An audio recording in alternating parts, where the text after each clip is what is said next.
The Cellcast is recorded in front of a live streaming audience.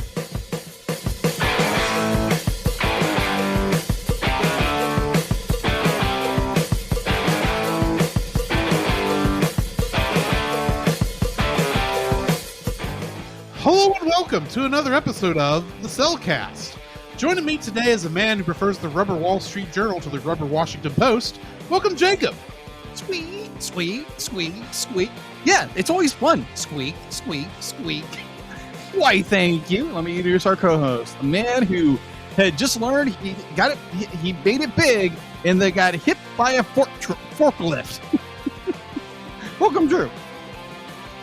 I don't know what you're talking about. Apparently, you've lost Drew. No, I'm actually still here. Okay, good. Guess that would have been. What was Kermit's name? His Phil. Phil. Yeah. He hung out with Gil and Jill and Bill. Bill. The other That's one. it, Bill. Right. Other ills. Ills.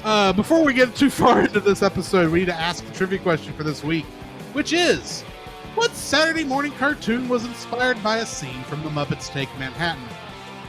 Bear in mind, this didn't just inspire this one show, it inspired an entire genre of bad Saturday morning cartoons. Jacob, I know you know the answer to this Oh one. my gosh, the Muppet Babies. Because it was how you were introduced to the Muppets, Yes, I was. And I'm scarred for life. which is why it took this show for you to finally get around to seeing real Muppet stuff. Yes. So my answer is the Muppet Babies. Yes, Muppet Babies is the right answer. We had the people who got it right in the Facebook was Heather Morgan, David Gardner, and of course my mother. Awesome. And Paul J. Powers posted a GIF that said what they said. So just saying, like watching this film for the first time and knowing this little bit of trivia about the film, it comes up. I'm like, oh my gosh, it really is the Muppet Babies. It is Legit. spot on. And bear in mind, Muppet Babies, you know when it came out? 2 months after this movie. That makes sense. Because Like it was planned. It's like they built the sets and then they sent pictures of those sets to Toei Animation, who did most of the animation for this show. Uh-huh. Or was it TMS? I don't remember. I think it was TMS. One of the Japanese animation companies. Right. Oh my gosh. And then liberal use of stock footage from other shows got thrown in there too. But anyway. Right. And I'd be like, Muppet Babies is not on Disney Plus. It is on Disney Plus. Oh, it is. Oh my I think. gosh. But, okay, let me rephrase. I know the new Muppet Babies, which to my understanding is a horrible gutter stripe of a television show, mostly because it cut out a character that was created for the original Muppet Babies. Really? Yeah, Skeeter. They took out Skeeter. Scooter's sister is not in the new Muppet Babies show. Huh. Now, I'm saying all that's like, I didn't watch it because it's okay. So Muppet Babies, the original show, Right. I think you could watch it pretty much whatever. If you were watching Saturday morning cartoons in Right. general, be it Right. from 3 to 10 or 3 to 12, you could probably watch Muppet Babies and still get a laugh out of it from time to time. I know you wouldn't, but No. I mean, in general, most people. Yeah, general. But the new Muppet Babies is a preschool show. Yes. And yeah, I like my intellect a little better than that. Amen to that. Yeah, I am looking through here right quick because I was curious. And yeah, the old Muppet Babies is not on here. Okay. Shame. Yeah, maybe it's like fair use. It'd be like maybe there's like tied up in legal issues or It's something. probably the same copyright issues that this movie's tied up in. Probably. If we're being honest. Very true. We will get to that later, though. We'll get there when we get there. Yes. How are you doing, Jacob? Man, I'm doing very good. Saturday was hot. Let's say that. No kidding. So It's Texas. yes, it is in Texas. June, Mhm. which means it's preheating. Yes, it is preheating. It got to what, 90s? Yeah, 98. Yeah, 98. And you were standing along with some of our friends, not me because I was busy doing other things. Mm-hmm. Standing in the middle of the street with a bunch of other people at Tomato Fest, Which is a yearly festival in the town we live in currently. yes, which meant Good night. Y'all had to be burning up out there. Yeah, every once in a while the power would cut out, so the fans weren't working. Great. Yeah, so like me and Ashley, my girlfriend, we walked around a few times. We got matching fake tattoos. Mine is currently fading. That apparently matches a rat in this movie. It does match a rat. Mine is mine is not here, it's there. Yes. More on that in a minute. More than on a minute. I'm actually impressed that they put a tattoo on a puppet. That was clever. The shirt I'm wearing is from Tomato Fest. It's promoting a local coffee shop, or coffee shop in Jacksonville. Mm-hmm. So if you're in Jacksonville and you love coffee, go buy Neighbors Coffee. They're amazing. Other than that, currently my girlfriend Ashley and her mother, Miss Colleen, are currently in Dallas. They are going to Wyoming to go visit family. Boy, you're just telling everybody where they are today. Well, I said in Dallas. I didn't give them an exact. I didn't tell them what town or street they're on. You said Dallas. Dallas is a town. Dallas is a town. You didn't say what community of Dallas they were in, but whatever. Exactly. Nuance. I'm just giving you a hard time. It's like, well, my girlfriend and her mother, whose name is Colleen. It's like, what if Colleen did find her name on the internet? They will find out. You'll find out next time. When I get it, or I'll get an angry text that says, Drew, go on to, when you go to edit the episode, edit Colleen's name out of the show. She doesn't want it out there. Delete the live feed. Delete all evidence. It was never heard of. Pull the lever. Run the lever. Why do we even have that lever? You programmed the lever, D-Lit? Really? Why? And how did you dig this pit that's underneath my computer right now? Yeah. Thanks. Oh, it's not actually. Oh, yeah, it is solid. Huh. This a hologram? That's interesting. Okay. Oh my gosh. Anyway, continue. The week's going pretty good. I'm actually training for another position where I work this Thursday and Friday. That's gonna be interesting. I'm stuck in a box for 7 hours. That's gonna be interesting, but it gives me time to draw, which is always fun. I'd say something, but I'm stuck in a cave for 8 hours. So. Well, I'm pretty sure my cave is much smaller than my box is smaller than your cave. Yeah, that's why I called mine a cave and you called yours a box. What's in the box? You don't want to know. 2 weeks. 2 weeks. Moving on. But it's going pretty good. I'm going to, Lord willing, I'm going to go watch Jurassic World Dominion this Thursday because we're not having Bible study for reasons. Yeah. Y'all don't need to know those reasons. No, you don't need to know. I don't even know the actual reason. Right. I just know. I know the reason. I know the complete reason I think why. I know the reason, but I don't think I paid attention enough to remember the reason. Oh yeah. And I don't need to know the reason. I was invited to go to the reason. I don't know what went through my mind, but we're not going to go there. No, we're not going there. Moving on. Continue. It's not that, but you already have a girlfriend. You don't need more. Oh, jeez. Moving along. My week is going pretty well. I'm hoping to get my own Patreon started up where I can, promote my own art to encourage myself to do more artwork and get people to I'm pretty sure there are people who would chime in or whatever, but it's just more to try to encourage me to do more art and to be more productive in my art. Mm-hmm. And I've already had people and it's like, yeah, that sounds a great idea. It's just, if you're interested, be like, let me know when I can get started on it, either or. So yeah, that has been my week. What this week has been already. How was yours? It was good. Mine was a lot more cool. Yes, cool is the word, because I didn't get out in the heats. I mostly hung out around the apartment and did some other things that were necessary for podcasting Ah, that day. hint the engineer. Hint the editing of the podcast. Uh-huh. That went out Saturday, and I still didn't get it up to Sunday because Meh.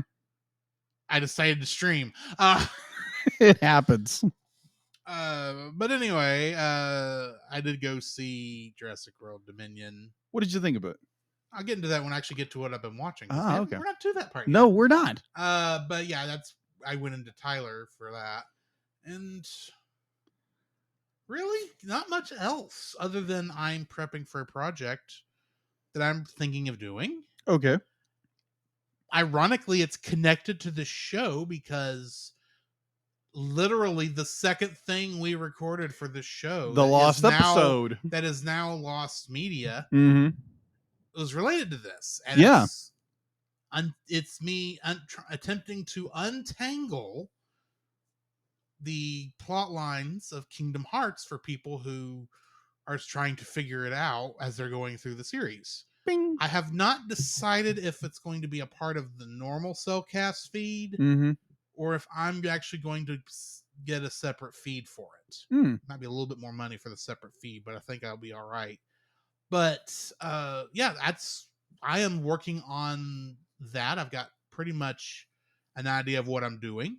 So keep an eye out for that. I'll let y'all know when I actually put that live. Okay. Look forward to it. But it's essentially the way I'm designing it is it's designed. I'm designing it where as you play the game and you complete a section of the game, you could pause. Maybe you stopped for the day and you going off somewhere else, to go run errands or do something else. You want to put on a podcast and you put on this and I tell you stuff about that section of the game you played about, what happened, what things you should be looking out for there, who acted in those scenes. Is it the original actor from the movie who reprised their role? Is it not? Things of that nature. Yeah. It's more like I'm calling it a companion podcast. Okay. Because it's meant to be like a guidebook while you're going through the series. I gotcha. So yeah, I'm still working on that. I'm looking at maybe releasing those in July. Okay. Because I do still kind of want to aim to have it out before Kingdom Hearts 4 comes out. Whenever it comes out. Still don't know when that is, but we did have some news drop today. Nothing real serious. Okay. Mostly there was an interview and it was like stuff, but no real information. Okay. But yeah. This is technically what remains of E3 week. Since gotcha. E3 has not existed since 2020. Huh. Thanks, COVID. Yeah. But anyway. Alrighty. So, Jacob, I have a question for you. What have you been watching? All right. What have I been watching? Thanks, Deedlit. So give me a friendly reminder of what we watched Sunday afternoon. Is it wrong to pick up girls? That is right. That's an interesting show. It's a very interesting show because it's one of those long titles, and it's like because we watch so much over there, like Sunday afternoons, and it was like, which one did we watch again? It's like, oh yeah, that the one that makes you mad because they mispronounce all the names of mythological gods. That is true. That is true. Even though they're not mispronouncing the names because they literally changed the names. Yeah, it's just supposed to make you think of those people. But anyway, right. It's interesting. It's an interesting show. It's annoyed that they call one character Hephaestus. Yeah, Hephaestus. Hephaestus. Hephaestus. Just because Loki is easy to say, no matter what language it is. Either or, be like it's good. I don't think I've really watched a whole lot because it's been a very busy week. I think I threw on Ultimate Spider-Man off Disney Plus. Mm-hmm. Threw that in or watched that on Disney Plus. Like I threw in the VHS tape. you put it on the TV and then you got your art supplies out and drew while you watch television, which means you drew while you listen to television. We got one of those. I'm saying this knowing this is kind of what happens to me when I do stuff while I've got something playing on television. Yeah. But I still count it. Yeah, that is true. So while I was doing the news, while I was getting prepped for the this podcast, I put on Tangled the series or Rapunzel's Tangled Adventure ever since we're doing the series at the end of these episodes, and I watched the 2 episodes we are reviewing tonight, which are very good, and I continued watching because I had a little more time, and you decided to go ahead and watch next week's episodes. Yes. Two-parter episode. Oh it my originally gosh. aired as one episode. That is true. So it depends on where you go on the internet, whether it's one episode or 2 episodes. Yeah. Either or. Be like Disney Plus calls it 2 episodes. Yes. So yeah, I am super excited for us to review that because this was the inspiration to do Tangled the series or Rapunzel's Tangled Adventure on TAS. Yes. And literally, I think the 3rd or 4th night of recording the show, 3rd or 4th episode, you showed me a clip from this episode, and I went, "This is a Disney princess show. This is going places I wasn't expecting." Oh yeah. And now that I'm watching, okay, yeah, I follow. Yeah, it is still a Disney princess show, but it's a fun show. Yeah, I'm not going to give anything away because be like, obviously you haven't seen it, right? The next episode? Yeah. When we recorded these episodes originally for the separate part, I saw it. Oh, okay. We got we've got, I think it's only 4 more episodes until we get to the stuff I've not watched. Oh, okay. Gotcha. That's right. But either or, be like, I can't wait to review this for you guys. It's going to be fun. It's probably there again. It is the inspiration for doing TAS in a lot of ways. So yeah, looking forward to that.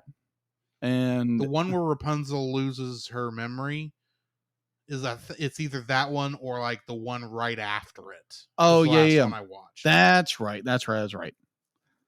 Yeah, because we were almost done with season 2, and I was backed up a month's worth of shows and couldn't get time in my schedule, right, and still be a sane human being to get them edited. So it didn't get done for 3 years. It sounds like season 1. Yes. So instead of going back and doing editing, which would take a lot more time, we're just going to review them at the end of the episode. That's what we're doing. That's what we're doing. So which is it's honestly easier just to do it the way we're doing it right now. Yes. Than even the way we were doing it before, because scheduling. Yes. Because we have busier schedules than we realize. True. When we were initially making these plans. Because we were initially making these plans, it was March of 2020. Yeah. We had plenty of time in March 2020. Come 2021, different story. But anyways. So yeah, I watched that while I was doing notes. And oh my gosh. First episode, amazing. Second episode, oh my gosh, so good. And it's just the series gets better and better. So if you're not watching Rapunzel's Tangled Adventure or Tangled the series on Disney Plus, go watch it. Or whatever you want to call it this week. Yeah, whatever you're going to watch called. Yeah, just go watch it. It's good. The Tangled Show. Yeah, the Tangled Show. No. The Shorty Show. The Shorty Show. If you don't know, you don't know. Let's say that. Moving on. Oh, yeah. So that is all I've been watching far as, just a lot of YouTube and trying to get more into more personal Bible studies, and it's like that is more trying to find a good Bible study that isn't a lecture and then it gives you one verse. Yeah, that is irritating. I know what you mean, but the first thought that went through my head was that thing Chase told us about, of that preacher who spent 20-30 years going through one book of the Bible. Oh yeah. And some of these, like he had to been averaging 3 words a sermon from the Bible. Oh yeah. I've been in one of those for like 2.5 years. Yeah. At our church. I knew what you missed. Like you want something deep that will actually go into what's going on, instead of being random verse number 560 that happens to support what the message the person's trying to get out. Exactly. I knew what you meant, but I was like, some people would fight you over this. It's like, oh yeah, I read one verse, be like, oh yeah, that's all I need is one little verse. I think you need a little more. It's called context, people, but either or. So yeah, that's all I've been watching. What have you been watching, Drew? This is gonna be interesting. Okay, so do you know about Mystery Science Theater 3000? Yes. Okay. What I watched was not Mystery Science Theater 3000, but the semi spin-off thing that came out afterwards called Riff Tracks. Okay. I watched 2 movies that they had riffed on. Okay. One was called A Talking Cat. A talking... You have to say it that way. A talking cat. It's like, it's as amazing. It's a talking cat. Okay. Cats don't talk. But anyway, no, it's a really cheap movie. Okay. Poorly edited, and the story makes no sense. But the crazy thing is, the cat does talk, but he can only talk to one person once, and then he can't ever talk to him again. Interesting. So when they show the cat talking, you remember stuff like Cats versus Dogs? Yes. That movie, or perhaps The Underdog? Yeah. How they have this nice, good 3D animation to make the dogs and the cats, mouths move like they're actually producing human speech. Right. That's not what happens here. Oh, no. This was Photoshop. And they didn't edit in anything underneath the gap where they tried to put it. So that make it look, literally, it's like they moved the cat's mouth up and down with the black void of nothingness behind it. Whoa! Like, what is going on? And it would not stop. The movie kept going. Oh, and it was dumb and it was stupid, and I enjoyed myself because listening to them make fun of it. I will never look at what was it they had this, not Spinach Puffs, because that's Emperor's New Groove. Anyway, it is a weird movie, but that's not the only Riff Tracks movie I watched this week. Okay. I also watched something called To Catch a Yeti. Okay. What is this? No, it is not a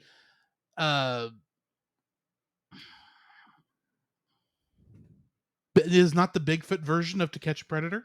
Okay. Oh gosh.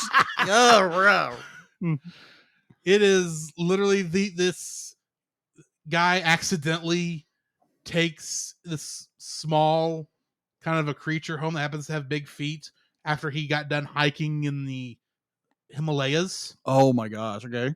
Oh crap. And he brings it home and never realizes how you get this kind of a creature. Because I say he's a small creature. Mm-hmm. I'm saying he's not Bigfoot. Okay. He's not a Sasquatch. He's literally like the size of a beach ball. Wow. Okay. How he got him home in that bag and didn't realize that he had to have been the only thing in that bag, I will never know.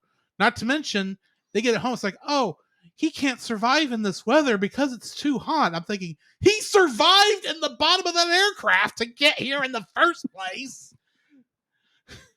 And it is the most ugliest, cheapest looking puppet / suit thing you've ever seen. Wow.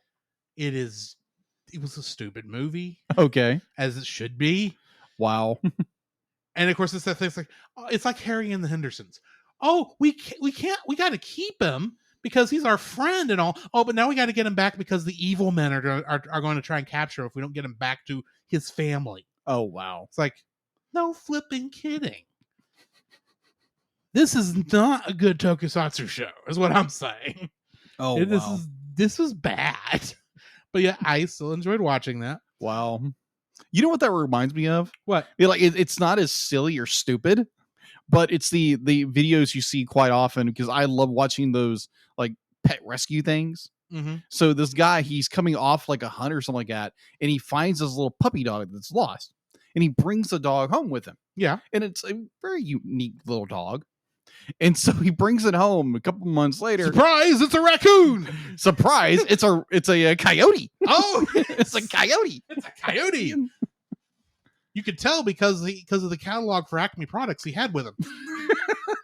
Big anvil. Bong! And he just had this sensational thirst to hunt down roadrunners. Yes. Which Have you seen that before? That is awesome. Which ironically, you know who's faster? Coyotes or roadrunners? Coyotes. Coyotes are actually faster. I've actually seen that in real life. I have been lied to my whole life. I actually saw one be like in person. Mhm. Was like I saw a coyote and a roadrunner, and the roadrunner took off. The coyote grabbed it. I was like, "What the? That's not the way this works. That's not how this works. That's not how any of This this works." Except that is how it works. Anyway, Anyways, we Yeah. are feisty tonight. yes, we are. This is gonna be a fun episode. So, was that everything you watched? No, I also watched some episodes of Spy Family because it's my current favorite anime. Mm. And I am going to go on the record right here and right now that episode 10 of Spy Family is the greatest tournament arc in all of anime. And it's dodgeball. And it doesn't end. It ends about the way you expect it would end for this show. Oh wow! But there is, I don't want to give too much away, but they do the whole like training type of thing, except it's kids. Yeah. And they throw in allusions to different things. Like at one point, the kid is imagining himself, training to catch this ball. Mm-hmm. And his imagination springs up, and after a couple seconds you realize, holy crap, kids on Namek, this is Dragon Ball Z. It's like, how do you do that? I know it's Shueisha, so you can get away with crap like that, but this is not Toei Animation that's doing this. How did you get away with that? And of course they got away with it because it was all it really looked like was blue sky, green sky, blue grass. Okay. Like Namek always is. It's like, that could be anywhere. We didn't see any Namekians. I don't know what you're talking about. And the energy ball was not blue, it was purple. And then they did an allusion to Naruto by having these kids pretend to do a shadow technique, a double team technique. It's like, how are you getting away with this? Next thing you're going to tell me, you're going to put them on a pirate ship to go find the One Piece. Or the second piece. Yeah, the second piece. No, that wouldn't have made sense with what they were doing. But it was a funny episode, and it was one I giggled and laughed at the whole stinking time. And it ends about the way it would have to. But there's a point there where you get into the actual tournament, and the kid who is the kid to beat, they show him, and he towers over all the other kids. He looks like a 20-year-old amongst these 6-year-olds, and it has the gall to pop up the text underneath it to say his name is like age 6. Thinking bull hockey at kids age 6, but they continue because they do a little thing where they show that kid training, and at one point his father comes up, and the kid who looks to be 20 only comes up to this guy's waist. It's like, how? This guy has the proportions of an adult, and he's only that size? This guy looks like a midget, except he's not a midget. He's a 6-year-old. Anyway. Early puberty? It was no, because he's still got a high-pitched voice. No, I'm sorry. No, he doesn't. He has a low-pitched voice. I swear if Crunchyroll, which is what essentially has all of Funimation in it at this point, because it's essentially all Crunchyroll now. Yeah. If they don't have Chris Sabat voicing this guy in the dub, and he's not doing the Vegeta voice, or better yet, Piccolo, I will not be a happy camper, because that is too freaking easy. I want Piccolo voicing this kid. So get on it, people. Get on it, Crunchyroll. Chris Sabat, Piccolo voicing this kid age 6. I can't remember the kid's name, but it was like Billy Masterson or something like that. Oh gosh. Oh my gosh. But yeah, I watched that, and of course this movie, and but I also watched Jurassic World Dominion. Yeah. What was your thought on that? So I'm going to admit to you that when I go into a Jurassic Park franchise movie, which encompasses all 6 movies, I'm going in assuming I'm getting something like Jurassic Park. I'm expecting hard sci-fi that's based on procedures and such, and is interesting, cool sci-fi thing. I'm not going in expecting a kaiju movie, and there is a difference, right? Because kaiju movies, while they are also sci-fi in most cases, they're also Buck Rogers sci-fi, not hard science fiction. Right. Like the original Jurassic Park actually was, if you read the book. Yeah. I've read the original Jurassic Park. I have too. It is very hard science fiction. It has, but in the movie even follows that. Even the second movie, I've not read the second book, is still a kind of a hard science fiction show. I don't remember the third movie. And Jurassic World is like that. But somewhere in Jurassic Fallen Kingdom, they decided these are not hard science fiction movies anymore. They're kaiju movies. And unfortunately, Fallen Kingdom is not a good kaiju movie. But somehow, I have no idea how Colin Trevorrow did this. The guy who backed out of episode 9 of Star Wars and really should have kept writing it, in my opinion. I have no idea how he pulled this off, but he actually made something I would say is on par with Godzilla versus Kong. Interesting. That's about where I put it. Okay. It's a popcorn munching movie. Yeah. It's a fun movie. It's the kind of movie, it's like, okay, now you have to have all these characters meet for no good reason other than sheer coincidence. 3, 2, 1. There we go. It's like that kind of time. It's like, okay, you have these 3 parties of characters running all around the island. When are they going to meet up? 3, 2, 1. There we go. And now we all have to clamor together so we can make it back to the main thing so we can get off on the helicopter. No, this isn't taking place on an island. This is taking place in the Himalayas. Why is everything in the Himalayas this week? I don't know. Moving on. Yeah.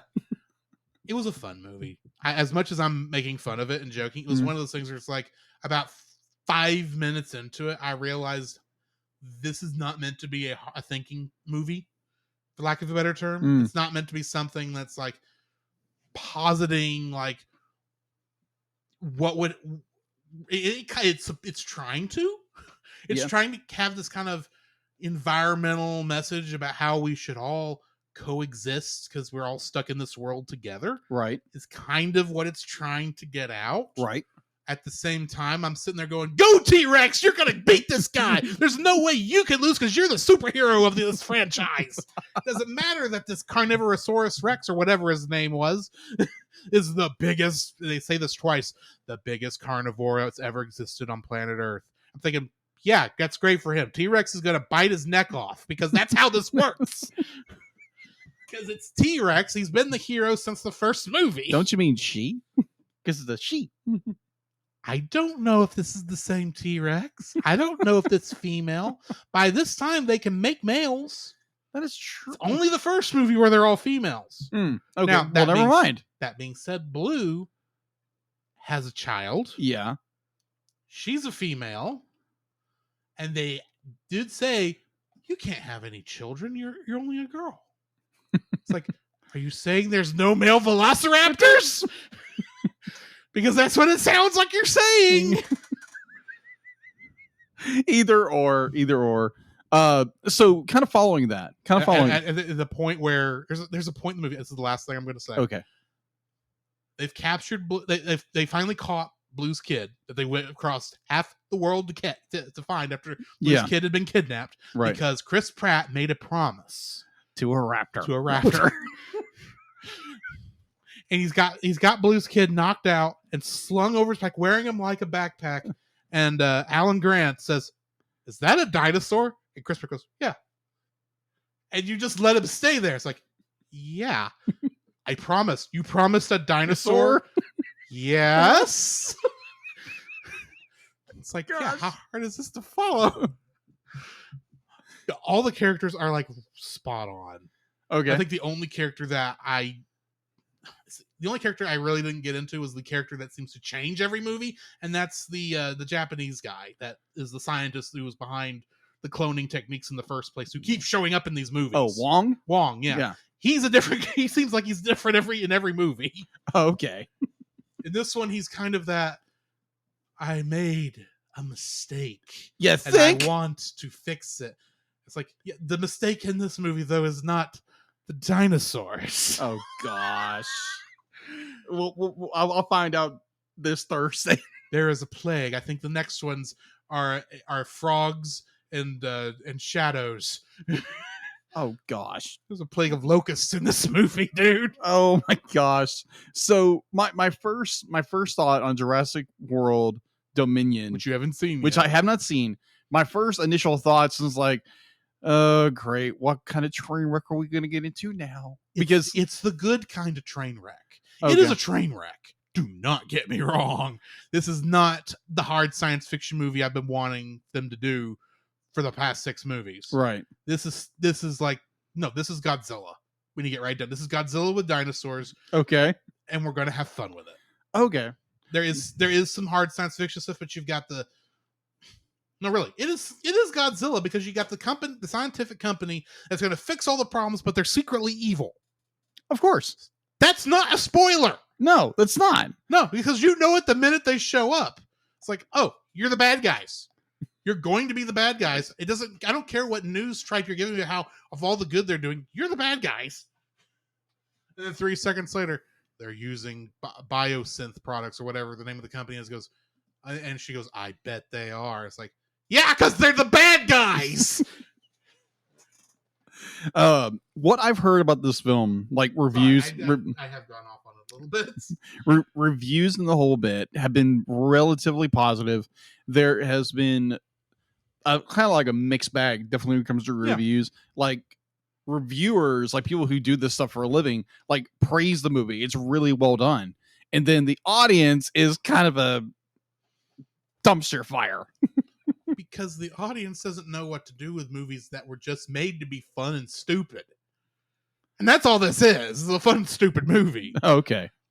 It's not meant to be even MCU level of action comedy. It's meant we're just going to have fun and be stupid about it. Okay. And have a good story that you can have fun with. Okay. I did read an Unless it's something like The Expendables, where it's like, look at the big name of actors who've been in all these action movies for years and who can't act their way out of a paper bag, and we're going to put them all in the same movie together. I get the feeling this is kind of like with the Fast and Furious franchise in its later years, if I ever got to them, it'd be about that level. Oh, okay. Gotcha. Makes sense. Yeah. Oh my gosh. All right. So let's get into news. Yeah. We've Hang on. The Cellcast News with your host Jacob Heron.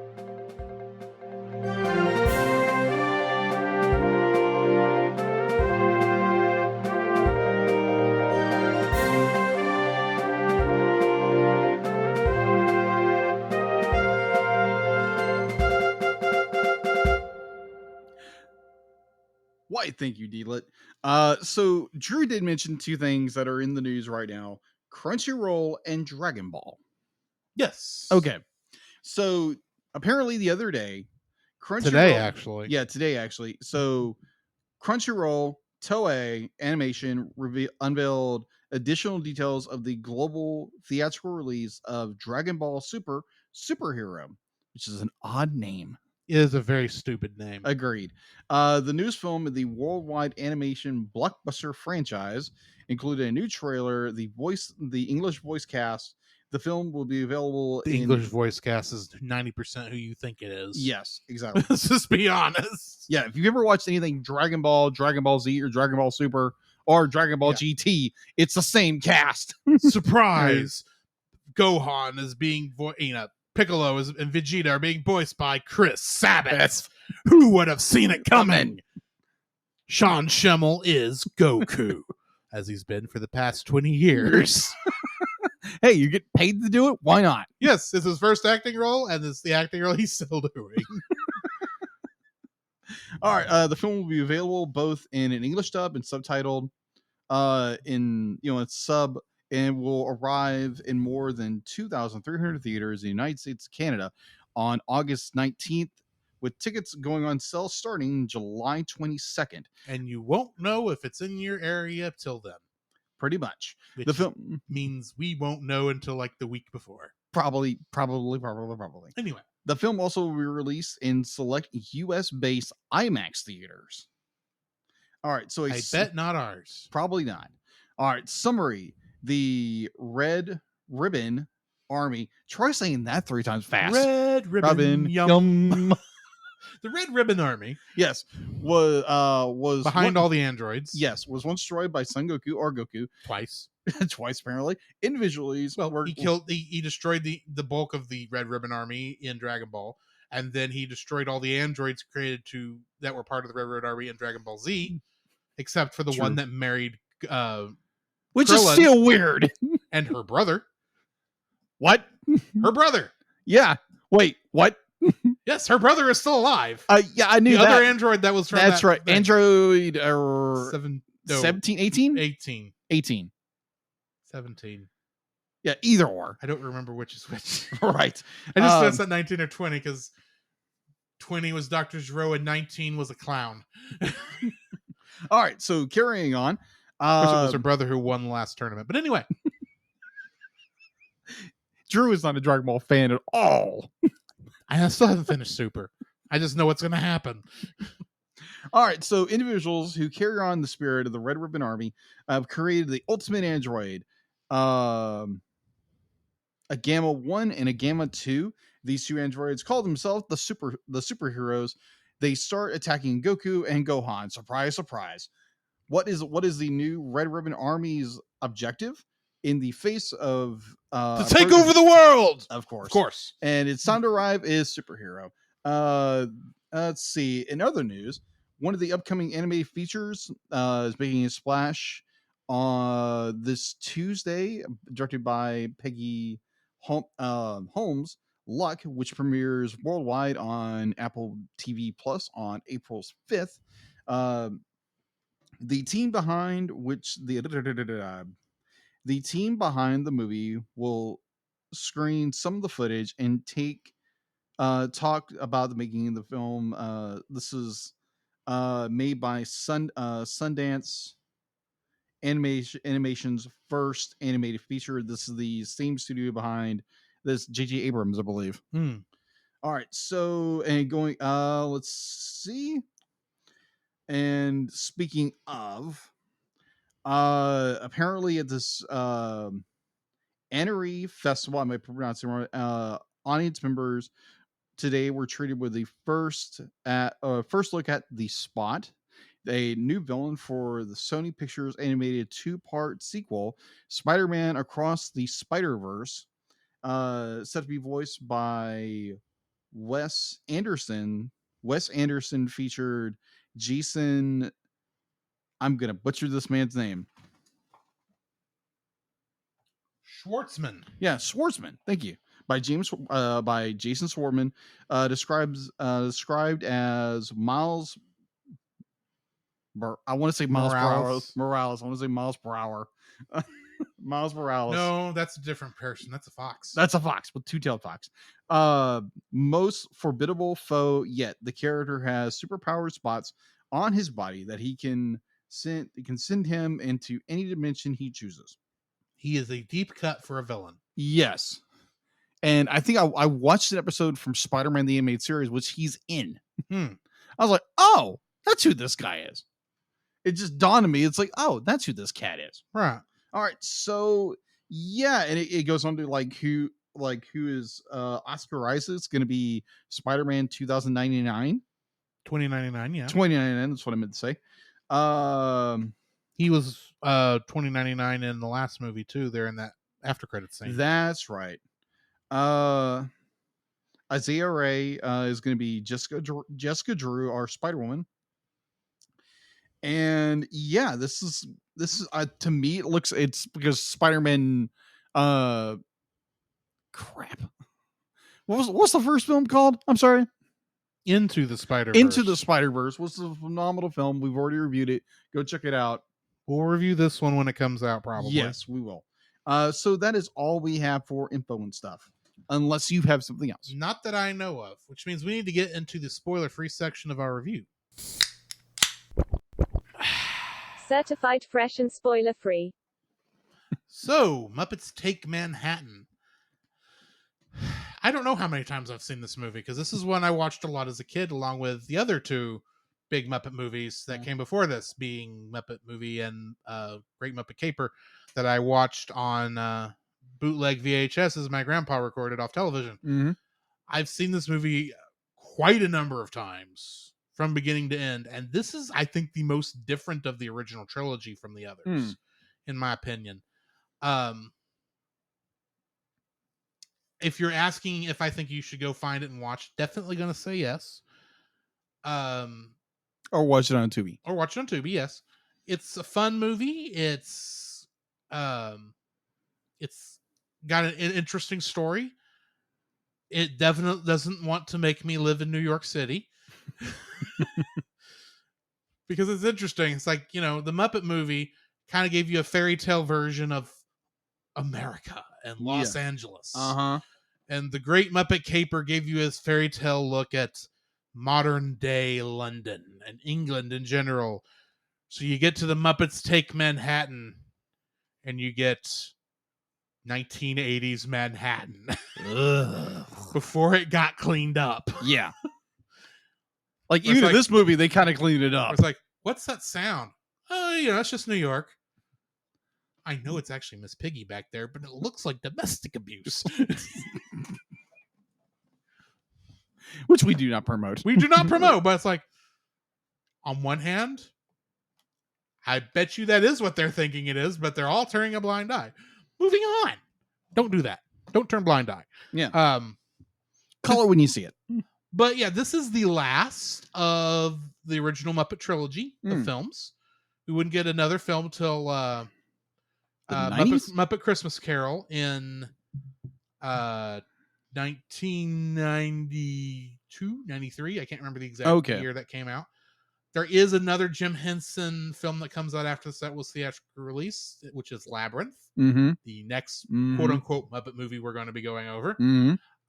Great movie.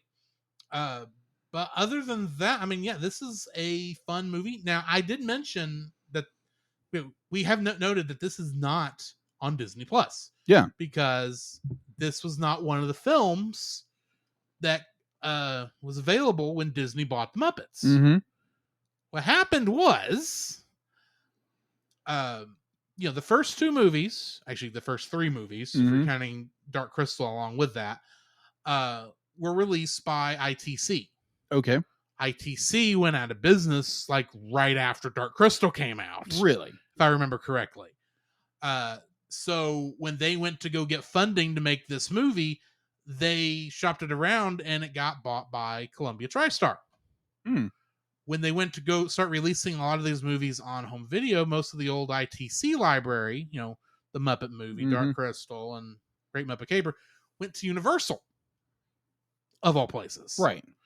And they released it for a while. Well, at some point, the rights went back and forth. Dark Crystal, I think, is now at Sony, but I'd have to double check that. Yeah. Because I don't remember who actually owns the rights to that one now. But when it came time for Disney to... And of course, Disney produced Great Muppet Christmas Carol and Muppet Treasure Island. Yeah. And then they went back to Sony for Muppets from Space. Okay. That's why Muppets from Space and this movie are still owned by are still released via Columbia TriStar, is because they produced the movie. Yeah. Whereas all the other stuff went to Disney because it went back to Jim Henson, and now all the Jim Henson Muppet stuff is owned by Disney. Yes. Much like the movie. So, the original show. But anyway, this movie, though, is still owned by Sony, and it's not moving out of that anytime soon. Right. Hopefully, they've made a similar deal with, like they're making with Sony over the Spider-Man films, to get all the stuff in one place, streaming-wise. Yeah. Because they are working on that with Sony for Spider-Man. Okay. Well, at least they're working on something. Well, I think Netflix technically got like a first rights, and then after it leaves Netflix, it goes to Disney Plus for the Spider-Man films. Okay. But this film, I have no idea. Okay. So yeah, this one and Muppets from Space are the only ones that are released by Columbia TriStar, and they don't do much to promote them. In fact, the Blu-ray copy that I have, it looks like the cheapest way they could have put this movie out. Wow. They didn't even really give it a good transfer, if No. we're being honest. In fact, I think it's actually worse than the Great Muppet Caper transfer Disney did.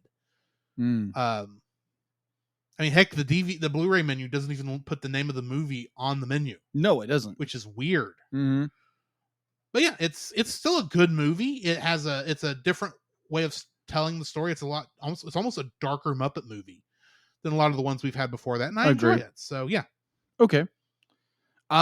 This is my first time watching it. There again, the only real experience I grew up watching Muppets was watching the Muppet Babies, which apparently was exactly hush. Hush.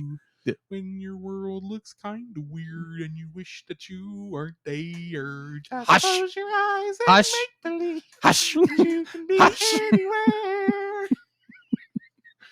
I haven't seen the show in years, and I know the theme song still. I try to forget it, but either or. I wasn't the biggest fan of that show, either or. But watching this movie, this was interesting. This was an interesting film. It was enjoyable to watch. It's definitely the Muppets from the earlier years, and it's the same old gags, the same old.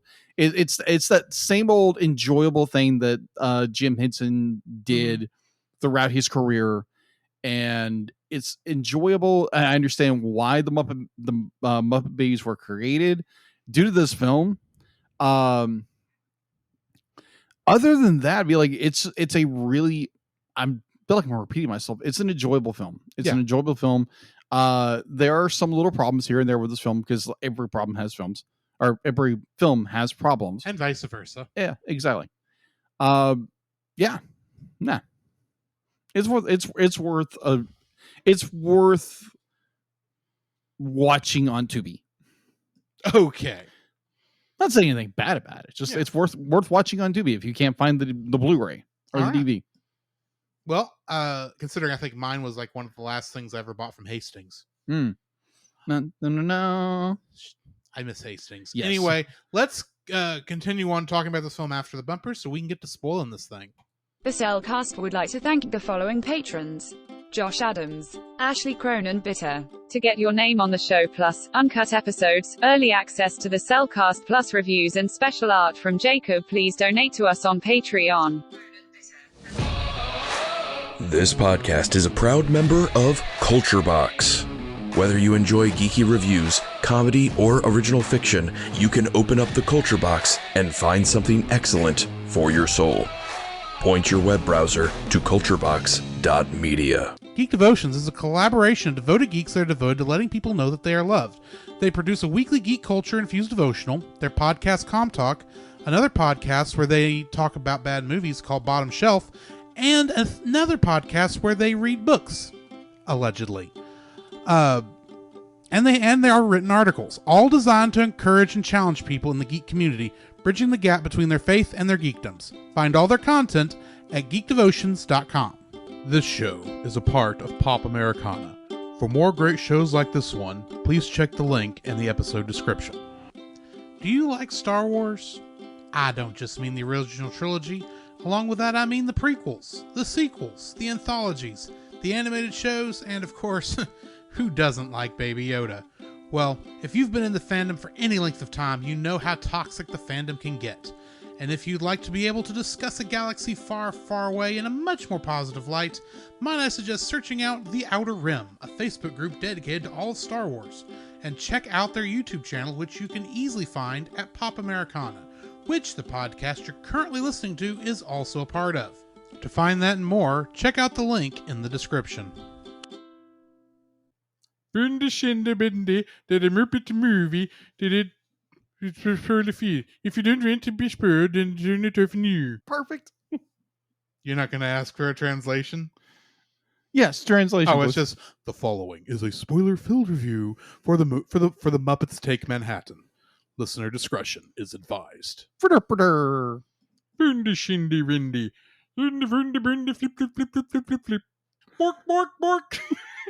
I don't know how I learned how to do Swedish Chef, but it's pretty good. yes. The Muppets Take Manhattan was written and directed by Frank Oz, who also directed Little Shop of Horrors, the one with Rick Moranis in it. Mm-hmm. It was also written by Tom Patchett and Jay Tarsis. Cast for this one includes, of course, Jim Henson as Kermit the Frog, Rolf, Dr. Teef, Waldorf, Swedish Chef, Ernie, Granny, Horse and Carriage Rider, Link Hogthrob, The Newsman. And, by the way, this first couple, I pulled from the same location of their stuff. Really? Of what else they did, because I bet you didn't know that the Muppets were on Saturday Night Live for a time. Regular cast members of Saturday Night Live for a time. Really? Only in its first season, back when it was still just called Saturday Night because of some legal issues. Understanding. And it was just a segment where they just kind of did the same kind of skit, but they changed, or same setting of a skit. Yeah. Called The Land of Gorch. Really? Yeah. It was a kind of aliens on a strange planet. And on that one, Jim Henson played King Plubus. Huh. But it's only in season 1, and apparently the SNL writers, since they were the ones who had to write it because of the way the stuff came back and forth, right? And the SNL writers hated the concept of this little segment. It didn't go very far, and the writing was not that great. But technically, those were Muppets, and they were in the Muppet movie because they had to pull every Muppet they could for that last shot. Frank Oz, who I mentioned directed this, also is the voice of Miss Piggy, Fozzie, Animal, Bert, Cookie Monster, Ocean Breeze Soap Board member, and Sam the Eagle, and he was the mighty Favog in that those Land of Gorge segments. Jerry Nelson. Whoa, wait a minute. Okay, hold on. Oh, yeah, he's also Yoda. Yeah. Just saying. Be like, you're missing Yoda of all characters. Just saying. All right, continue. Yeah, missing Yoda. Jerry Nelson was the voice of Camilla, New Zealand, Floyd, Bear, Chicken, Crazy Harry, Dog, Dr. Julius Strangepork, Granny, Penguin, and Pops. And in those Land of Gorge segments, he was Scred. Scred? Scred. Okay. Character's name. Oh, yeah, one of the rats. Yeah, no. Not on the Land of Gorge segments. He was just called Scred. Oh, okay, never mind. I thought there was a rat in this movie called No. Scred. Never mind.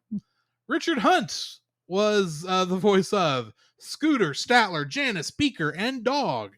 And this is the last of these Land of Gorge ones. He played a character named Weiss, which was apparently a pothead, or the equivalent thereof. And the disappointing son of the king. Okay. But anyway, David Goles voiced Gonzo, Chester the Rat, Bill the Frog, Zoot, Beauregard, Jim the Dog, Dr. Bunsen Honeydew, and a penguin. And on the television show Dinosaurs, he played the father, Earl Sinclair. Steve Whitmire was the voice of Rizzo the Rat, Gil the Frog, Baby Kermit, Chicken, and a college student in the audience. And he was Ernie in Sesame Street. He replaced Jim Henson as Ernie after Jim Henson passed. Oh, okay. On that on Sesame Street. Juliana Donald played Jenny, and in the Lupin the Third Castle of Cagliostro streamlined dub, not the dub we watched, but the one where they called Lupin Wolf. Yeah, she played the waitress in that. That's in that restaurant. Okay, yeah. It was literally her first role. This was her second role. Wow. Lonnie Prince was Ronnie Crawford, and he played a character named Neil Kellerman in Dirty Dancing. Louis Zorich was the voice of Pete, the owner of the restaurant. Right. You know, Peoples is Peoples. Mm-hmm. Rats is Peoples. Rats in the kitchen. I don't know. I don't know the whole thing. He played Bert Butchman in the television show Mad About You. And Art Carney was the voice of Bernard Crawford, you know, the father of Ronnie. But his most famous role was on the show The Honeymooners. Okay. He was Ed Norton, the best friend, the Barney Rubble of that show. Okay. Then we get into the cameos, which I didn't actually go into what they acted in outside of this. But anyway, James Coco played Mr. Skeffington, who was the owner of Mr. Schnookums. Dabney Coleman was Martin Price / Murray Plotsky. Oh my gosh, I love that scene. Gregory Hines played the roller skater. That's who that was. Linda Lavin played Kermit's doctor. Joan Rivers was the perfume saleswoman. Yes. Elliot Gould was the cop in Pete's. Mm-hmm. Liza Minnelli as herself. Yes. Which is a funny scene. Mm-hmm. Brooke Shields as a customer in Pete's. I was like, what? Francis Berger as Leonard Weinsop's receptionist. True. The Honorable Ed Koch as the mayor of New York from 1978 to 1989. They got him while he was still mayor. Wow. That's how he's credited in there, as the Honorable Edward Koch. Wow. John Landis played Leonard Weinsop Jr. Okay. And Vincent Sardi Jr. played himself, the owner of of Sardi's restaurant. Really? The actual owner of the restaurant played himself in this movie. Wow. Okay. Interesting. Kingdom Hearts connections. They're actually connections? There is a connection. You know what the problem here is? What? I wrote down that the guy who's the connection was a train conductor in this and was additional voices in Kingdom Hearts 3, but I didn't write down the guy's name. Hang on. Womp, womp, womp. John Eric Bentley is our Kingdom Hearts connection for this week. He was the train conductor in this movie, and in Kingdom Hearts 3, he is additional voices. Oh, okay. What do we got in info and stuff? All right. If my news will roll past. All right. Info and stuff. On IMDb, it has a 6.8 out of 10. You're able to watch it on Tubi, which is free, I believe. Mm-hmm. Production was by Henson Associates. Distribution was by TriStar Pictures, which I believe was later bought out by Sony. TriStar and Columbia, I think, were already a combined company at this point, or two sides of the same movie studio, basically. Mm-hmm. And then Sony bought them. I don't know at what point. I can look that up while you're going through stuff. If you want. All right. So the movie was released on July 13th, 1984. So going in the box office. It doesn't give me, I could not find the estimated budget for this film. So we don't have any of that to go on. All right. So its opening weekend for the United States and Canada was $4.4 million on July 15th, 1984. Its U.S. gross was $25.5 million, and its worldwide was the same. So going into home video. Sony bought Columbia and TriStar Pictures at the same time in 1989. So 5 years after this movie. Okay. So that explains a lot. All right. So home video, unlike previous Henson films, the Muppet movie, the Great Muppet Caper, and the Dark Crystal.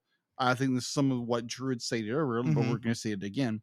The Muppets Take Manhattan originally released for TriStar Pictures and not produced by ITC Films, mainly because ITC was suffering from extreme financial difficulties at the time. They were dying. Apparently.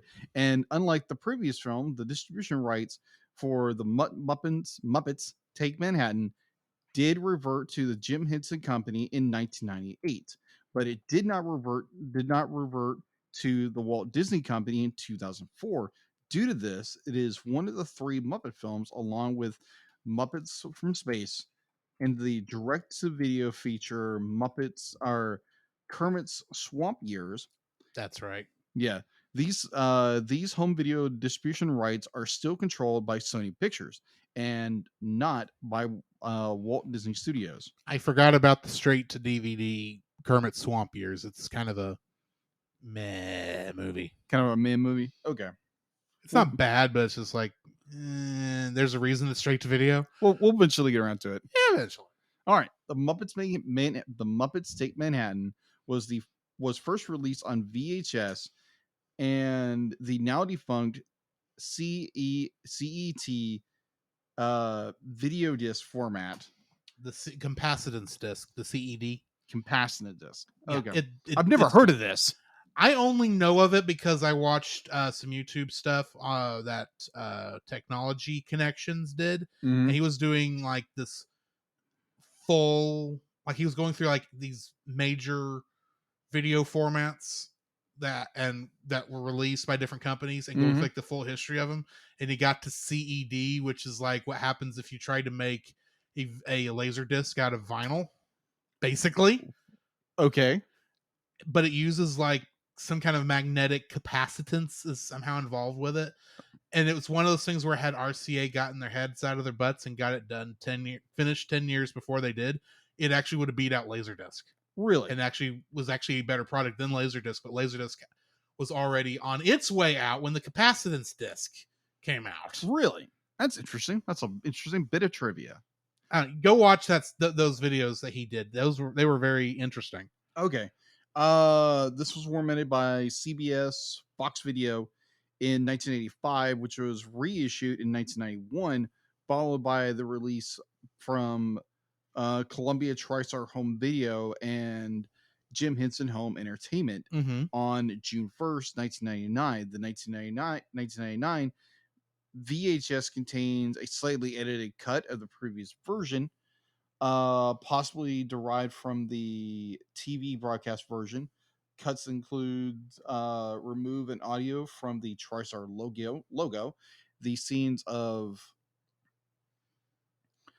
of the scene of animals shouting "Man bad" to Mr. Price, removing the word "Oh my, oh my, oh my G, oh my God" in one scene, and the scenes where Miss Piggy is hitting with Miss Piggy hitting the purse snatcher, which is probably one of my favorite scenes ever. Yes. Thankfully, it got put back in. The DVD version was released on June 5th, 1991, with the cuts from the 1998 from the 1999 VHS restored. In a Blu-ray edition, which is the one that Drew has, was released on August 18th, 2011, and contains all the bonus features from the DVD. Okay, here's something interesting. But not the teaser trailer, which I had to look on YouTube to find. Really?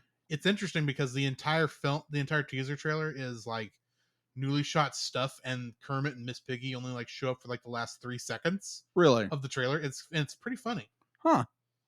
So here, be like, I know you are a mad Muppet fan. You love. I grew up on the Muppets. Yeah, they're my Teenage Mutant Ninja Turtles in a way, which is ironic considering Jim Henson did the physical versions of the TMNT movie. But anyway, that is true. We will eventually get around to those movies one day. Yes, one day. All right. So, did you know there was actually supposed to be a sequel? There was supposed to be a sequel TV series. Yes, my understanding. Yes, it died. Yeah, it died apparently because Disney does not know what to do with the Muppets. Apparently. That's what I keep hearing over and over and over again. They keep trying new things. They don't let stuff go long enough to really make or the problem is everyone just wants them to make the Muppet Show again. And they won't make it.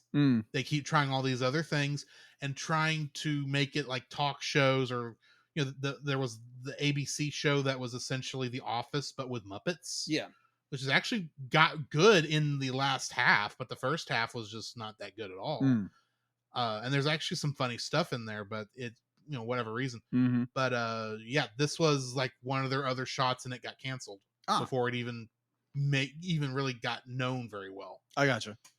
All right, so on February 2019, it was announced that Once Upon a Time showrunner Edward Kissis, I'm probably pronouncing this wrong, and we're working with actor Josh Gad from Frozen on a TV series titled Muppets Live Another Day, set after the film's events on Disney Plus. The series was focused on the Muppets, who disband sometime after the film's events, reuniting with after Rolf disappears.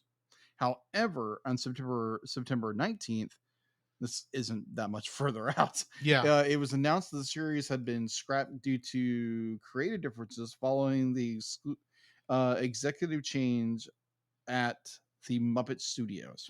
Plus, you also have the small issue that it's being based on a movie that Disney can't control when it's ever going to get released. Yeah, that makes sense. So and it's not like Sony is going out of their way to put this movie out there where you can find it, because it's just barely on Tubi.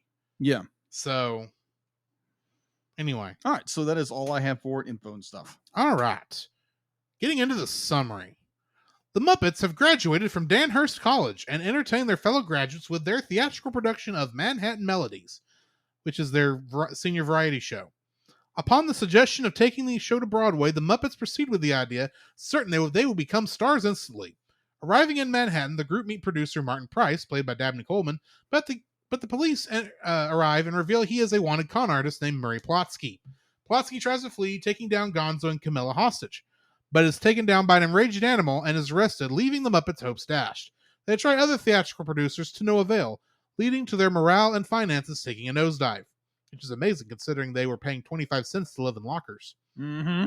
Thinking they are becoming a burden to Kermit the Frog, when he snaps at them, the rest of the Muppets agree to go their separate ways for new occupations, though Miss Piggy secretly remains in Manhattan to keep an eye on Kermit.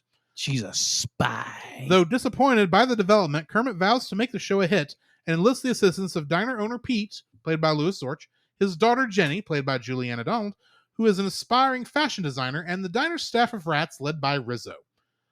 Attempting to promote the show, Kermit first poses as an eccentric producer, bragging about the musical's quality, but the producer he meets, John Landis, discards the script after Kermit makes his exit. Kermit then poses as a famous playwright, having the rats insert a caricature picture at Sardi's restaurant by replacing Lisa Minnelli's picture with it. When Minnelli comes in and notices it missing, she asks Vincent Sardi if she did something wrong to get it removed. When the rats are exposed, Sardi discovers Lisa's picture near Kermit. This causes Kermit and the rats to get thrown out of the restaurant. Kermit learns from the others that Scooter got a job as a house manager at a movie theater in Cleveland, Ohio, where he finds the Swedish chef as the popcorn server and Lou Zealand as a dedicated viewer of the 3D movie.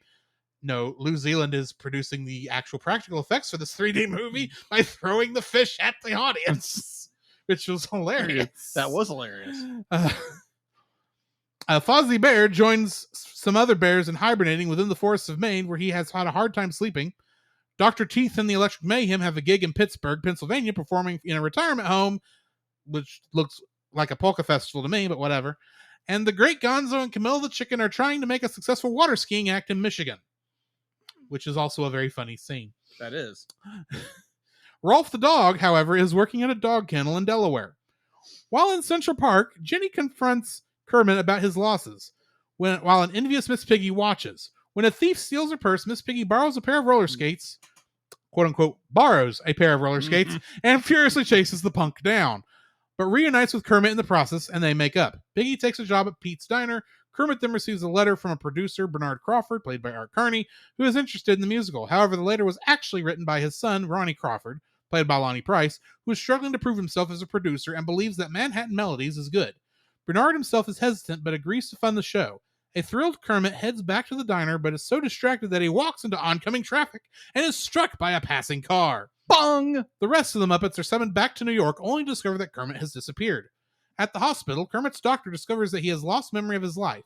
He makes his way to Madison Avenue, where he meets a trio of frogs, Bill, Gil, and Jill, who work in advertising, and offer him a job when he comes up with the slogan. He takes the job and begins going by Phil. The rest of the Muppets search for Kermit, with Gonzo at one point trying to persuade Mayor Edward I. Koch, however you say his name, to assist Bill, Gil, Jill, and Phil end up visiting Pete's Diner, where Kermit's friends recognize him when he plays the show's opening number with spoons and glasses of water. At the Biltmore Theater on opening night, the Muppets try to help Kermit remember. When Kermit laughs at the idea of being in love with Miss Piggy, she karate chops him, restoring his memory. As the Muppets are about to get in place for the show's opening number, the Muppets ask Kermit if their new friends can watch from backstage. Kermit, realizing the show needs more Muppets, suggests that the Madison Avenue frogs, the dogs, the bears, the chickens, and other become extras in the show. The show ends up being a success, culminating in what was intended to be a staged wedding between Kermit and Miss Piggy's characters, only for a real minister, instead of Gonzo, as originally intended, to appear, with all the Muppets, including the largest set of cameos from Sesame Street to ever be in the last time the Sesame Street Muppets ever got to be in a Muppet thing, as the show comes to its end. Getting into the trivia, as I mentioned earlier in the trivia question, this is the first appearance of the Muppet Babies characters, whose cartoon premiered 2 months after this film's release. In an interview, Juliana Donald, who played Jenny, recalled how filming of the jogging scene in the park was temporarily delayed by a camera problem. In wide-eyed amazement, a little boy passing by approached and started talking to Kermit, oblivious to Jim Henson operating him. Despite the surrounding commotion of technicians trying to fix the camera issue, Jim started interacting with the boy. Moments later, Jim found himself doing an impromptu performance with Kermit for an entire group of children who had gathered around to watch. Juliana said, "It was so memorable to me because time just stopped. It was a wonderful, magical moment where you experience someone's true joy with their work." Mm-hmm. The portrait of Kermit in the producer's disguise has become a permanent fixture at the Real Sardi's and can be seen in other movies set there. Really? Yeah. Wow. The kennel at which Rolf is working has several dogs in labeled cages. 2 of the cages say Jim and Frank in honor of Jim Henson and Frank Oz. Mm-hmm. After several less than satisfying takes of the scene between Joan Rivers and Miss Piggy, Frank Oz sent a stagehand to get him and Rivers 2 gin and tonics apiece. The 2 chatted and imbibed their drinks before filming one more take, which is what appears in the final film. That explains so much. This is the first Muppet movie in which the fourth wall is never broken. I will be talking about this more often when we get to my likes, but this is complete and utter bull. But anyway, this is the film debut of Gates McFadden, credited in this movie as Cheryl McFadden, playing Mr. Price's secretary.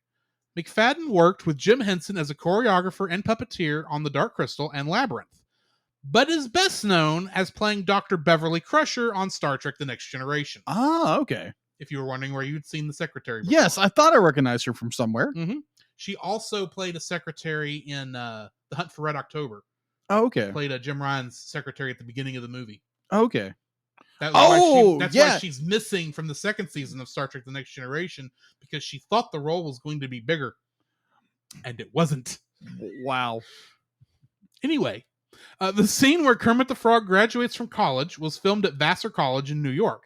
Director Frank Oz wanted it shot in front of the most academic-looking building on the campus, the dining hall.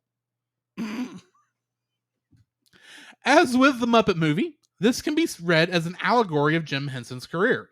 Like his creator, Kermit gains local popularity performing during his college years, decides to try his luck in New York City, struggles, takes an unlikely detour into the world of advertising, then gets his big break. Makes sense. And if you want to see what Jim Henson's unlikely detour into the world of advertising looks like, go look up the Wilkins commercials, Wilkins coffee commercials. Oh, yeah, I've seen those. Those are funny. You've shown them before. Yeah. They were interesting. The soundtrack to this movie is the only theatrical Muppet movie soundtrack to have never been released on CD. However, 3 songs from the film, specifically Together Again, I'm Always Gonna Love You, and He'll Make Me Happy, were released on the Muppets Music Collection, Music, Mayhem, and more. And if you currently go to YouTube a lot of times and see commercials for Verbo, VRBO, you'll hear Together, not Together Again. I know what you're referring to. I can. It's the song. It's the opening number.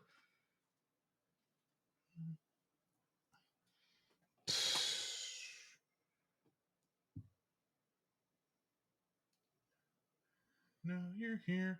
Now we're here. Yeah, exactly. Right where I belong. That's Right the name of the song. I had to sing it part of it. Because I'm right where I belong. Okay, moving on. Rizzo the Rat appeared throughout the final season of The Muppet Show in 1976, and along with Scooter and as the Happiness Hotel Bellhops in The Great Muppet Caper in 1981. But this is his first major role with the Muppets and his first appearance with his more wise guy personality. Oh, okay. Approximately 175 people as extras and a handful that were puppeteers performed during the wedding finale sequence. Mm-hmm. The crowd sequence took 1 day to film. Really? Yeah. The wedding finale features many of Kermit's Sesame Street friends, although only Bert, Ernie, and Cookie Monster have speaking roles. This was the last such cinema-released crossover. Instead of being traditional hand puppets, the tiny rats are controlled with rods to operate their heads and mouths. The scene of Miss Piggy singing Saying Goodbye with Kermit was filmed at the Lackawanna Rail Terminal in Hoboken, New Jersey. Waka waka. The train Piggy is on is an electric train that was designed and built by Thomas Edison. Really? Yeah. Cool. One of the rats is introduced as Tattooey, thus making him not only Tattooey the Rat, but also Rat Tattooey, which is a play on the word ratatouille, which is the name of a traditional French disc, and let's be honest, a very popular Disney Pixar film. Ratatouille. Yeah. Baby Rolf can be seen operating on a plush Big Bird toy during the Muppet Babies dream sequence, which appears to be the Big Bird talking plush toy made in 1980 by Child Guidance. This was also, and this is the sad one to go out on here, the last Muppet film to have Kermit the Frog be played by Jim Henson before Steve Whitmire took on the role theatrically since the Muppet Christmas Carol in the wake of Jim Henson's death in 1990. Yeah. Now, I've seen this movie a bunch of times. I can talk about it a lot. I want to hear your thoughts first on what your first like is for this movie. My first like was it's very early in the film, and I'm watching like, oh my gosh, this is hysterical. Okay, so Martin Price being attacked by animals. Oh my gosh. Bad man. Oh my gosh, that was so good. I was like, what in the, because Martin Price did such an amazing job because he's got animal, the actor playing him, or the actor playing him, Darby Coleman. Yeah, Darby Coleman. I'm sorry, Darby Coleman, the actor. Dabney Coleman. Yeah, Dabney. Dabney. Yeah, Dabney Coleman. Because I recognize this actor from like a lot of places. Yeah, that's the thing about this movie is that a lot of the cameos, you either know exactly who they are, or you've seen them in everything, but have never heard their name. Yeah, exactly. So this would be like it's the setup, the scene. It's more Dabney Coleman. Call him Martin. Yeah, Martin. Martin is the quote unquote the con artist producer who's like, oh, we just need $200 for each one of you, a piece from you, which is ridiculous. Yeah. And the cops bust in and be like, he grabs Gonzo. Of course, he grabs Gonzo and by the nose, of course, which is hysterical. And then he gets attacked by Muppets. I'm like, oh my gosh. And he plays it flawlessly. Yes. Like he's actually being attacked by these Muppets and they're all reacting to just like, they're all just being dragged by him the entire time. And it's absolutely hysterical. And I want to call him Monster, but his name is Animal. It's Animal. Animal is just it's like, Batman. It's actually hysterical. I am laughing so hard. And yeah. So yes, that was absolutely hysterical. So yeah, that's my number one. Animal getting to attack the character. Yes, that's my number one. All right. My first like for this is that the song Saying Goodbye is legitimately a sad song that's in the middle of this film. Yeah, agreed. And it's like the last real musical number until you get to the Muppet Baby song that I can't remember the name of. And then that's the last one until like the end of the film. But it's a sad song about, it's like our way, it's what we all had to go through when school was done, is that everyone went their separate ways. And it's good for this to happen, but it's like, it's hard to say. And you get all these characters like going, getting on trains, riding bikes away, all of them leaving Kermit. And it's like, this is legitimately almost heartbreaking. Yeah. It's not the most heartbreaking moment in the Muppets movies, but it's like, this is a legitimately heartbreaking moment I was not expecting to get in the middle of this film. But yet they have to leave in order for, the rest of the film to actually take place. So, yeah. And a lot of the other songs in this are good too, but really it's Saying Goodbye is one of the ones that always sticks in my head. I got you. It's like, this is the song that didn't need to happen in many ways, but it sticks with me. Yeah, because the moment of them leaving had to happen, but the fact that we get this nice song of them saying, "Yeah, we've got to say goodbye. We got to move on. I completely this has agree. not gone the way we wanted it to." Mm-hmm. This is almost the end of the Muppets song. Yeah, agreed. Before and even though this is not really about the formation of the Muppets, but Yeah, it's that kind of thought process. Yeah, obviously, because this movie is about these characters and the whole bit. Because you get this great sending off that they have to go their own ways to try to make a living because they know they can't do it anymore. And obviously in the back of your mind, they're going to come back together. You know this, but it's just that be like taking away the cynicism. Thank you. Taking away the cynicism of it from being a reviewer, and it's just like, wow, this is a really touching scene. Yeah, it's very well done, and a lot of the effects they did are very well done. Definitely when one of the characters rides off on a bike.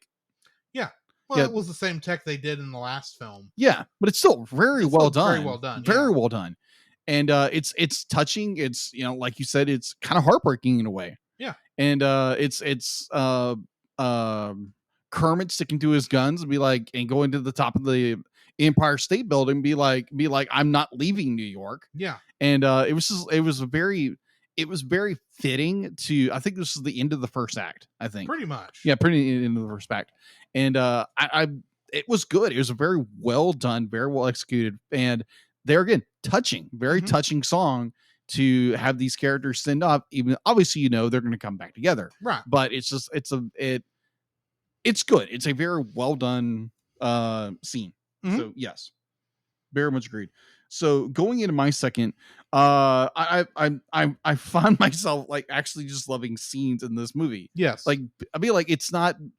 There's a lot of great scenes that thankfully all work together. As a story. They do. So my scene is Miss Piggy on rollerblades.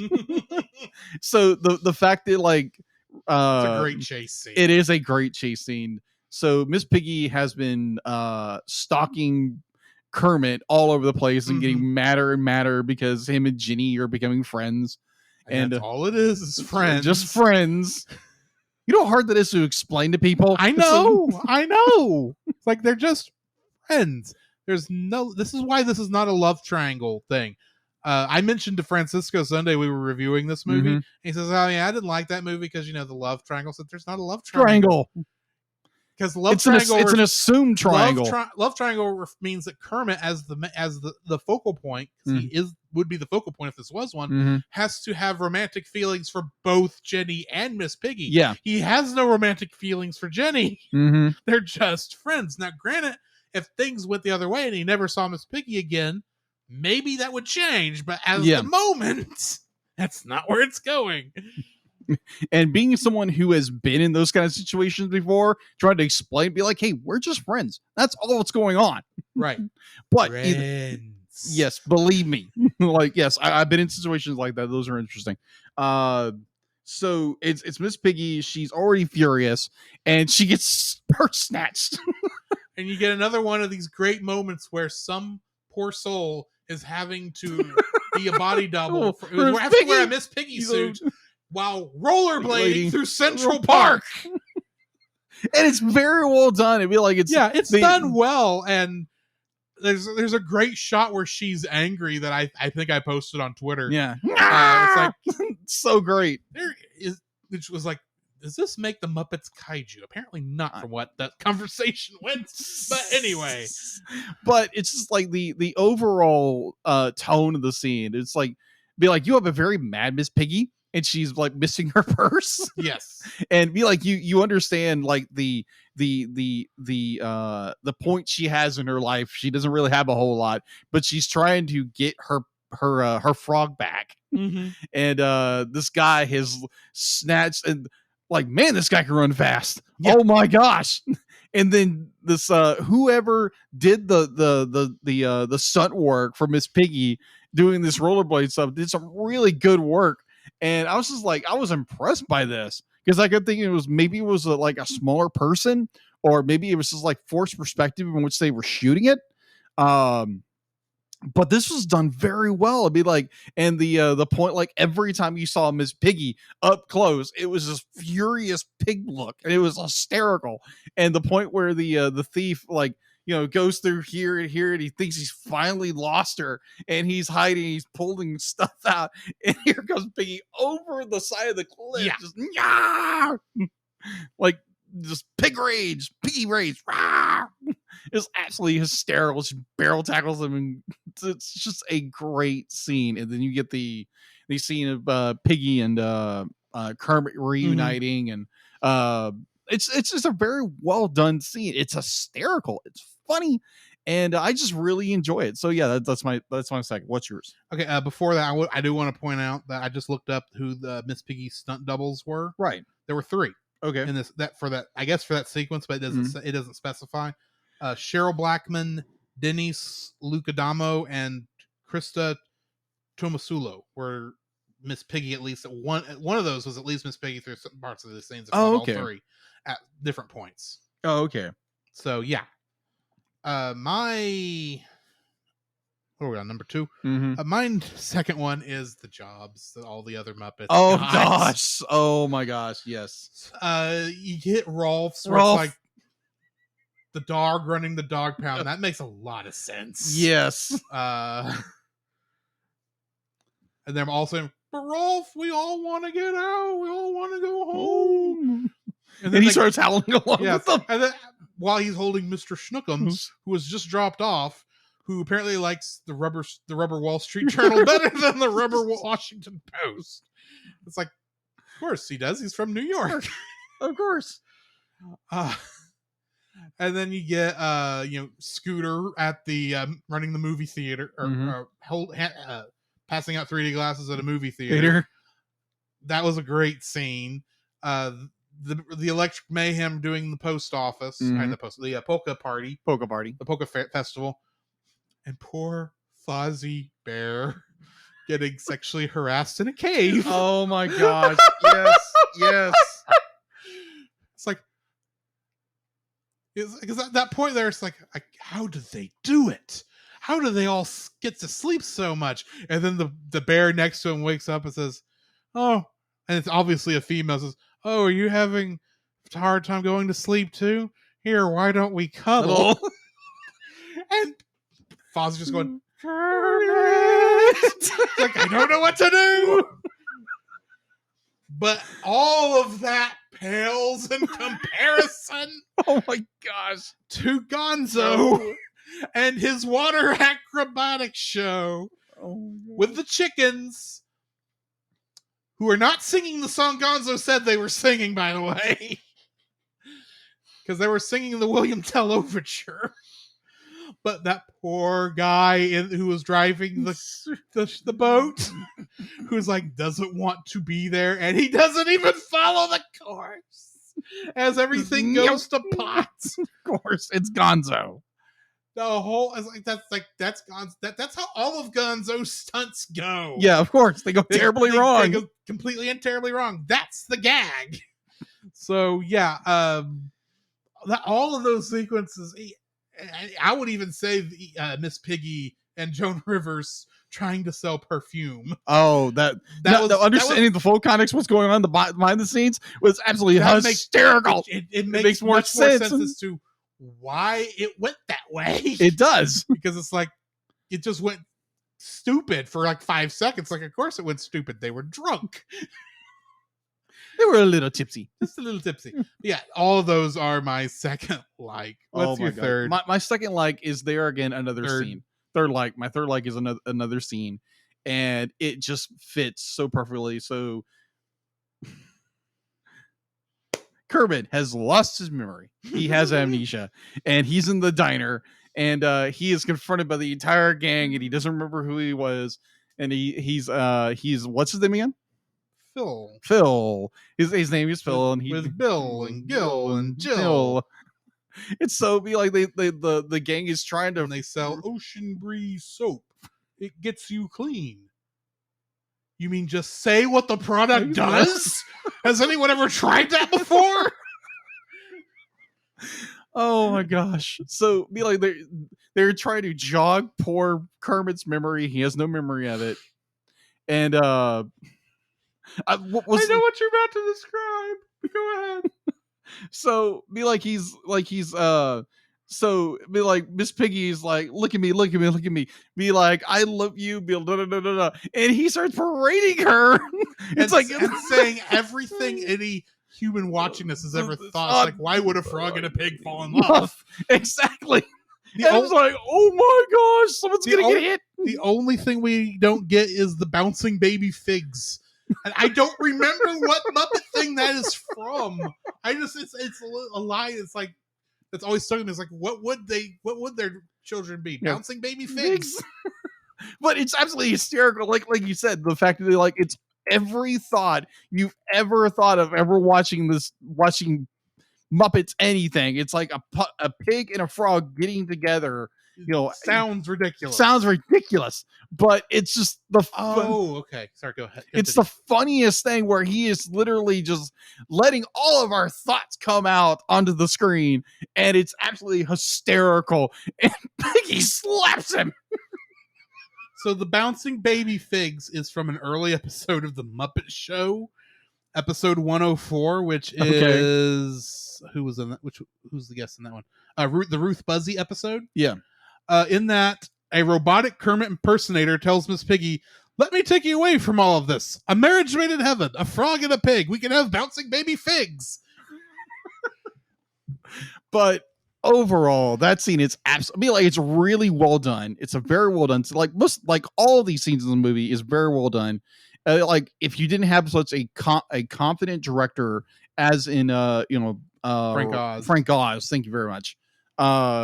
Like just every scene kind of just glues together, and you have this culmination of like the gang getting back together, and you have the wish fulfillment of all the audience members thinking out loud through Kermit, and then he gets pounded by Piggy, Yes. and that's what jogs his memory. Of course.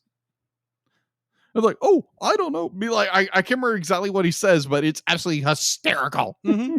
But I am sitting there like I'm slack jawed. I'm like, when is he gonna get hit? When is he gonna get? It's coming. It's coming. Like, at some point, Piggy's gonna have about all she can take of this. And because he goes flying. It'll either be out of anger or out of sadness of a broken heart, which is kind of both. And the fact that it jogs his memory, it's like, yes, oh, everything's fine now because that really wasn't Kermit. Yeah, in many ways. Well, it was Kermit, but it was Kermit it was Kermit, but it wasn't the Kermit that had spent 5 years on the Muppet Show and 2 movies working with her. Right. Even though this is not well, more on that here in the next minute. Yeah. When I get to my third like. All right, so that's my third like. Oh, so then I'll jump into my third like. Go My for it. third like is actually bouncing off of something I mentioned in the trivia that I called complete bull. Okay. And that was that this movie never breaks the fourth wall and is the first Muppet movie to do so. Okay. Here's the thing. If we consider Muppets in general as a single franchise, okay, it's all based off the Muppet Show. Yes. The Muppet Show was about this group of performers, the Muppets, that performed a variety show in this theater every week. Yeah. Which means anytime you saw the characters, they were in character. Yeah. Whether they were, you saw them backstage, of course. Mm-hmm. But I mean, anytime they were seen by the audience, they were in character, even if that character was essentially them, but, distilled into simple things. Mm-hmm. Fozzie Bear being an unfunny bear, Miss Piggy being the diva, that sort of thing. Right. If we are to assume that these are movies made by the Muppets in the same way that each episode of the Muppet Show was a performance performed by the Muppets, that means that the Muppet movie is a movie that was made by Muppets. Great Muppet Caper was a movie made by Muppets.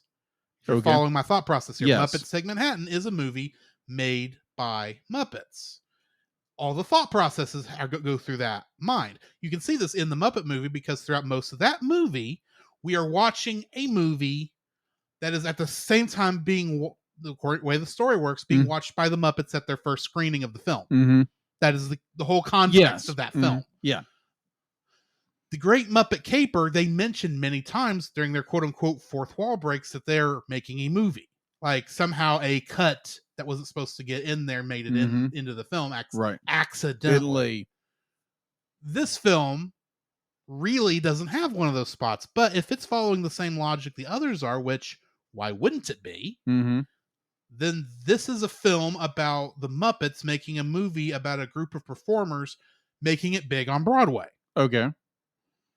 Which means even the Kermit and the Miss Piggy we see throughout the episode, the movie, is not the Kermit and Miss Piggy, the actors that we see backstage on the Muppet Show. Okay. You follow my logic here? I think so, yeah. Okay. Fast forward to Manhattan Melodies. Okay.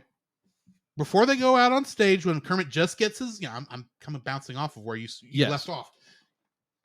They're about to head out for the stage to sing the opening number, and Kermit decides, we need to bring on more dogs and chickens and frogs and cats, and I didn't say cats, but oh my, more whatever's on the stage. We need more of these Muppets on the stage, and they go into this big whole song and dance number. They go through 3 songs like fairly quickly, including the opening number, somebody's getting married, and then She'll Make Me Happy. The thing is about She'll Make Me Happy is most of She'll Make Me Happy isn't actually, we're not seeing from the point of view of the musical. Before we go into that song, the camera has shifted into the church. And from that point on, I personally don't think we're at the musical anymore. Okay. I think we're like maybe 2 or 3 months later on, where the characters that Kermit and Miss Piggy have been playing throughout the movie, those characters are getting married, but the idea is that the actors weren't getting married. Except the last point where they're up at the altar and the minister comes out and it's not being played by Gonzo. And I really think this is the way my brain works. Okay. That when Kermit turns to Miss Piggy and says, "Piggy, I thought Gonzo was playing the minister," they meant that the movie Gonzo, the actual actor Gonzo, is supposed to be playing the minister, not the character Gonzo. Okay. That follow? Yeah, I think so.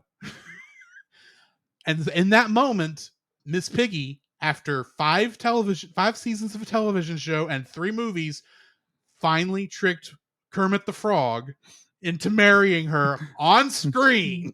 Sneaky pig. She'd do it too. But here's the other interesting thing. Okay. Hey, that does mean the fourth wall was broken, because the characters, while not speaking to us about speaking Gonzo, to each other, they spoke to each other outside of the context of the movie, which is breaking the fourth wall. Okay, I see your logic. Yes.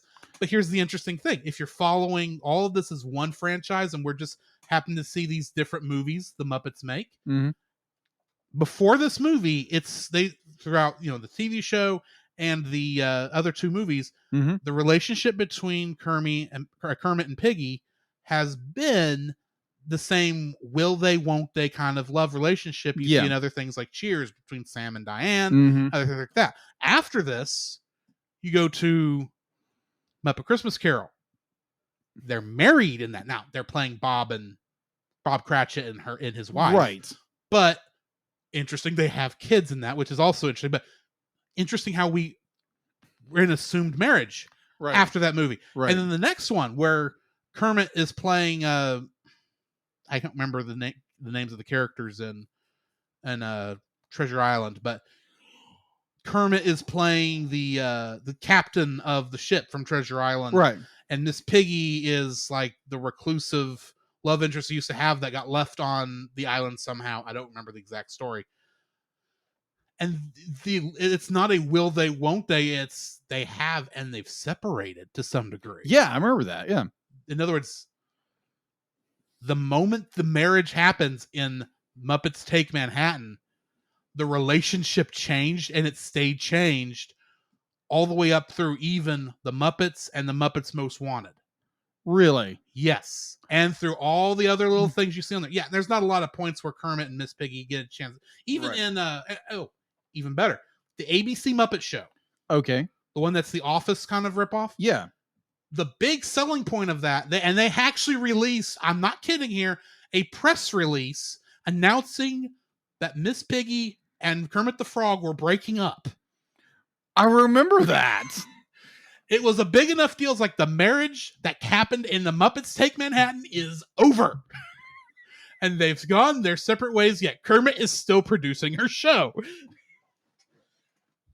You have really thought this through. I've thought too much about it, but Apparently. it's the weird thing. It's like they never broke this, as Nathan from the Monster on Film Vault says, they never broke the kayfabe. It is the same. They kept with like the moment this marriage happened, it happened, and the characters were married at that point. Wow.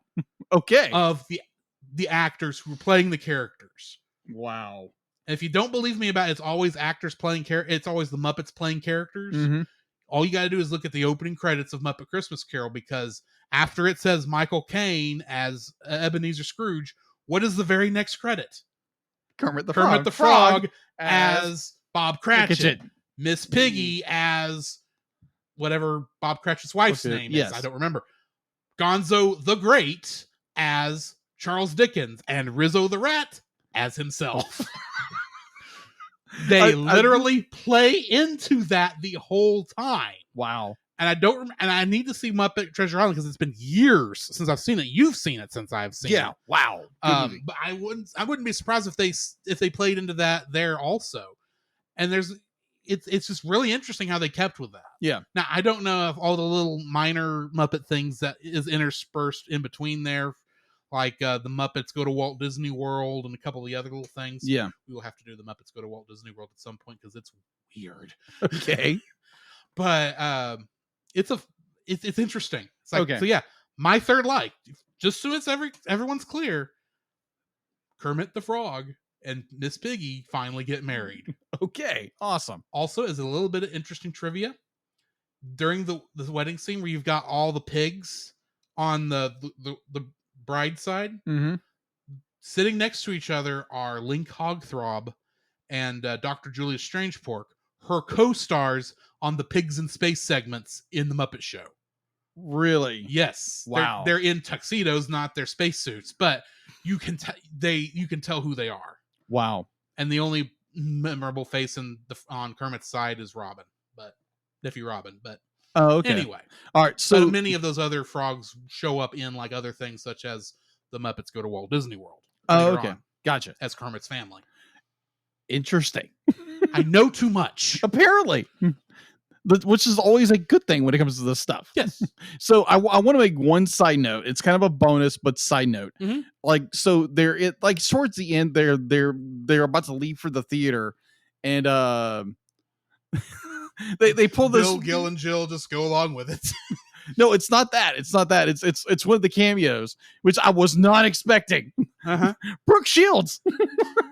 I was like, why not? Why not? She was a big actor. She was a big actress at the time. I was like, and whoa, that's Brooke Shields. This was at a point in time where the Muppets were the thing to cameo on. If they wanted you to be there, you went out of your way. In fact, they even said that they had planned a cameo for Dustin Hoffman as one of the producers, but unfortunately, he could not get that to work into his schedule. Really? Yeah, that's just really cool because be like.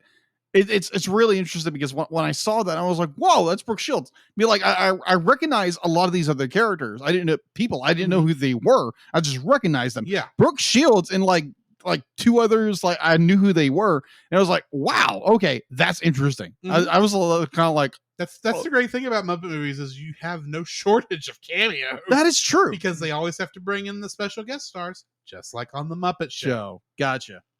All right, so if I could work the Muppet Show into a TAS thing where it wouldn't just be us talking about random skits, mm-hmm. I would do it. But unfortunately, because of what the Muppet Show is, there really is not much ongoing stories. So, right.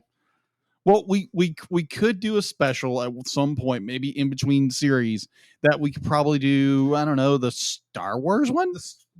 The Mark Hamill episode is one we probably should do because.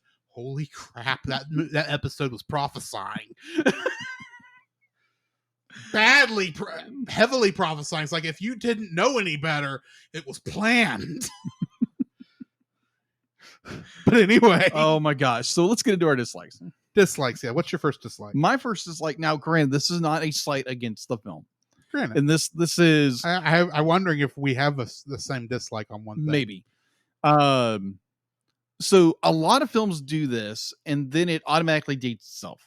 Yes. So you throw in like current events, what's going on, and you play that into the movie, and then it automatically dates the film. Yes. So mine is with the Muppets films in general is the great use of cameos. Mm-hmm. They're great. It just dates the film immediately. Yeah. Like if you're watching it from a 2021 from a film that was made in 1987, Yeah. be like, it automatically dates it.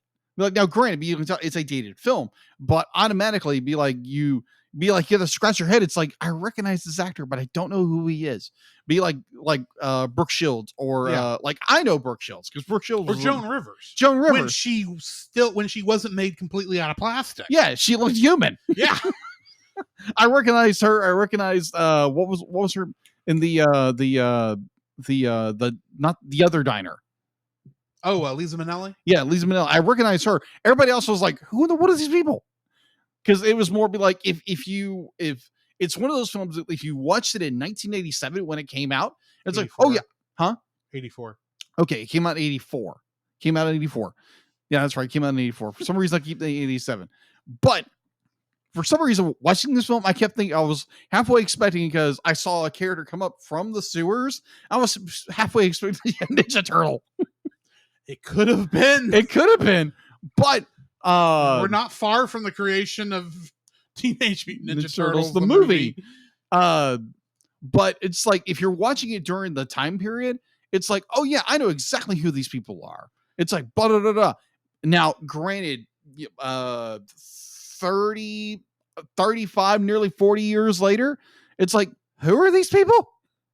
Now, granted, if you are a person from that age, be like, yeah, you're going to know exactly who they are. Well, or someone like me, it's like, but I recognize them, but I don't know who they are. But it also depends on what they're doing. If it's like, I look back at stuff like, say, in the Muppet movie when you have Mel Brooks, of all people. Oh, yeah. Playing the role of the German scientist who's going to fry the little frog brains. I will remember that without even caring that it's Mel Brooks. Yeah. I only know now it's Mel Brooks because I looked it up and I was curious.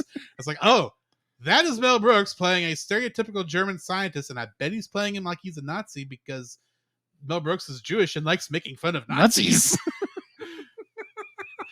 And then you got Steve Martin in that one. But in this one, I mean, admittedly, most of the cameos, and I agree with you with this part, most of the cameos fall flat. And they do. As funny jokes in the sides, most of them have nothing outside of they're here and they said their 2 or 3 lines and then they left. Yeah. The only one I think really stands out, in my opinion, is Joan Rivers. Yeah. Because she was drunk.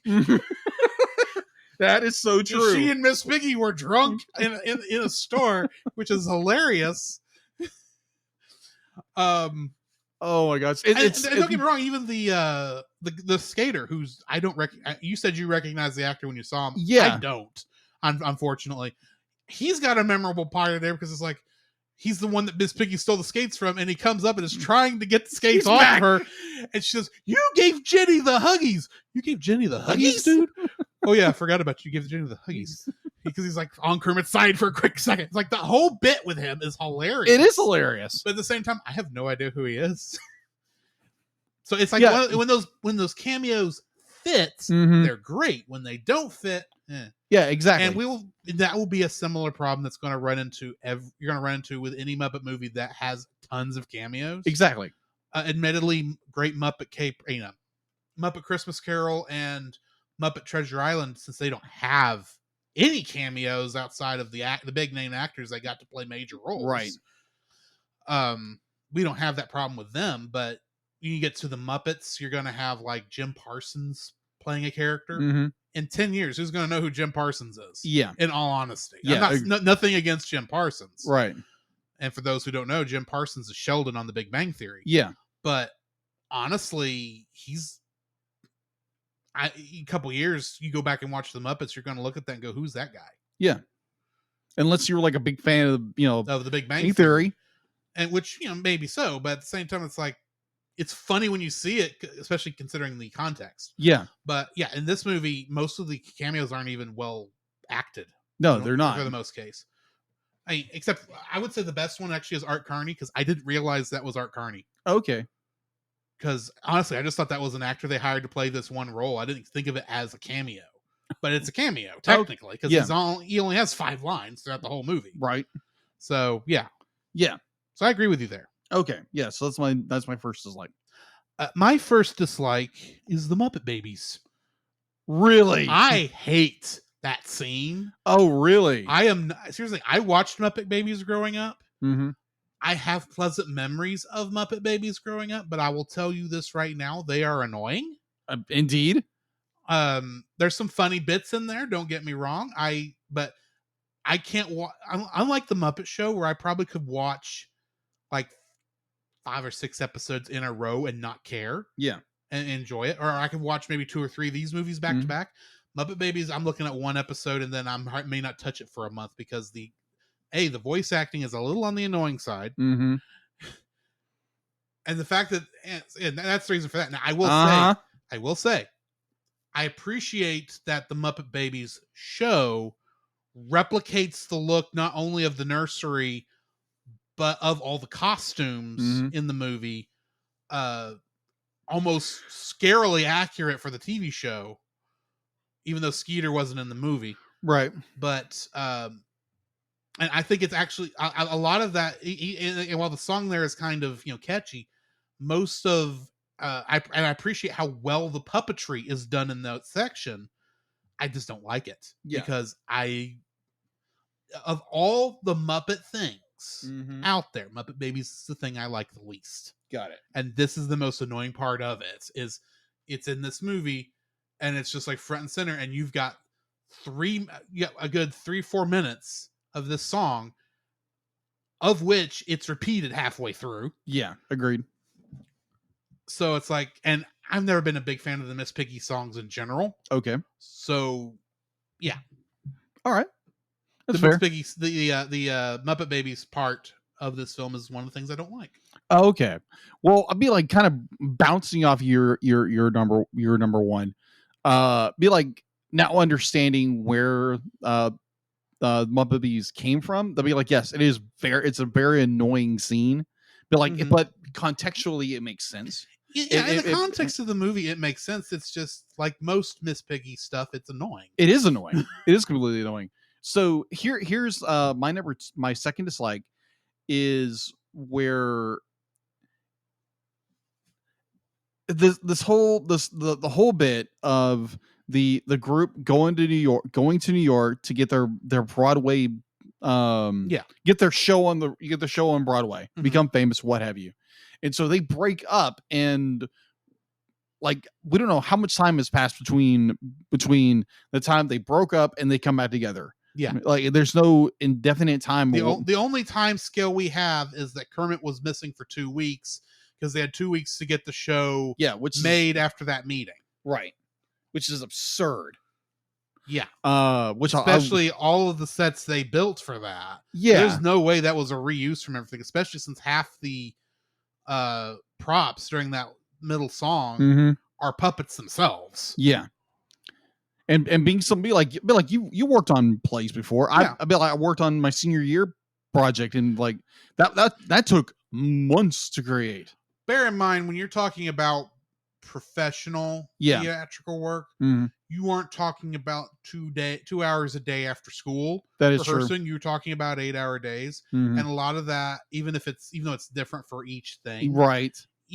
It's a lot more business-like than what a high school. Oh yeah, I completely agree. That's where and to some degree, I will actually agree with you here. That is where it falls apart, because we're going from a college production to full Broadway musical. Yeah, that's 2 entirely different beasts. Exactly. That's like a house cat, and a lion in terms of difference. Same family, sure, different beasts altogether.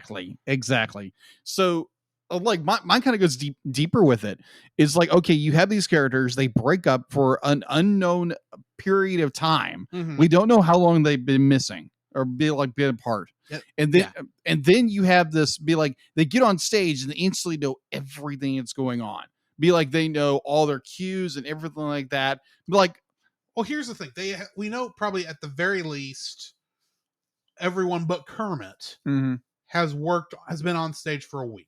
Yeah. Practicing.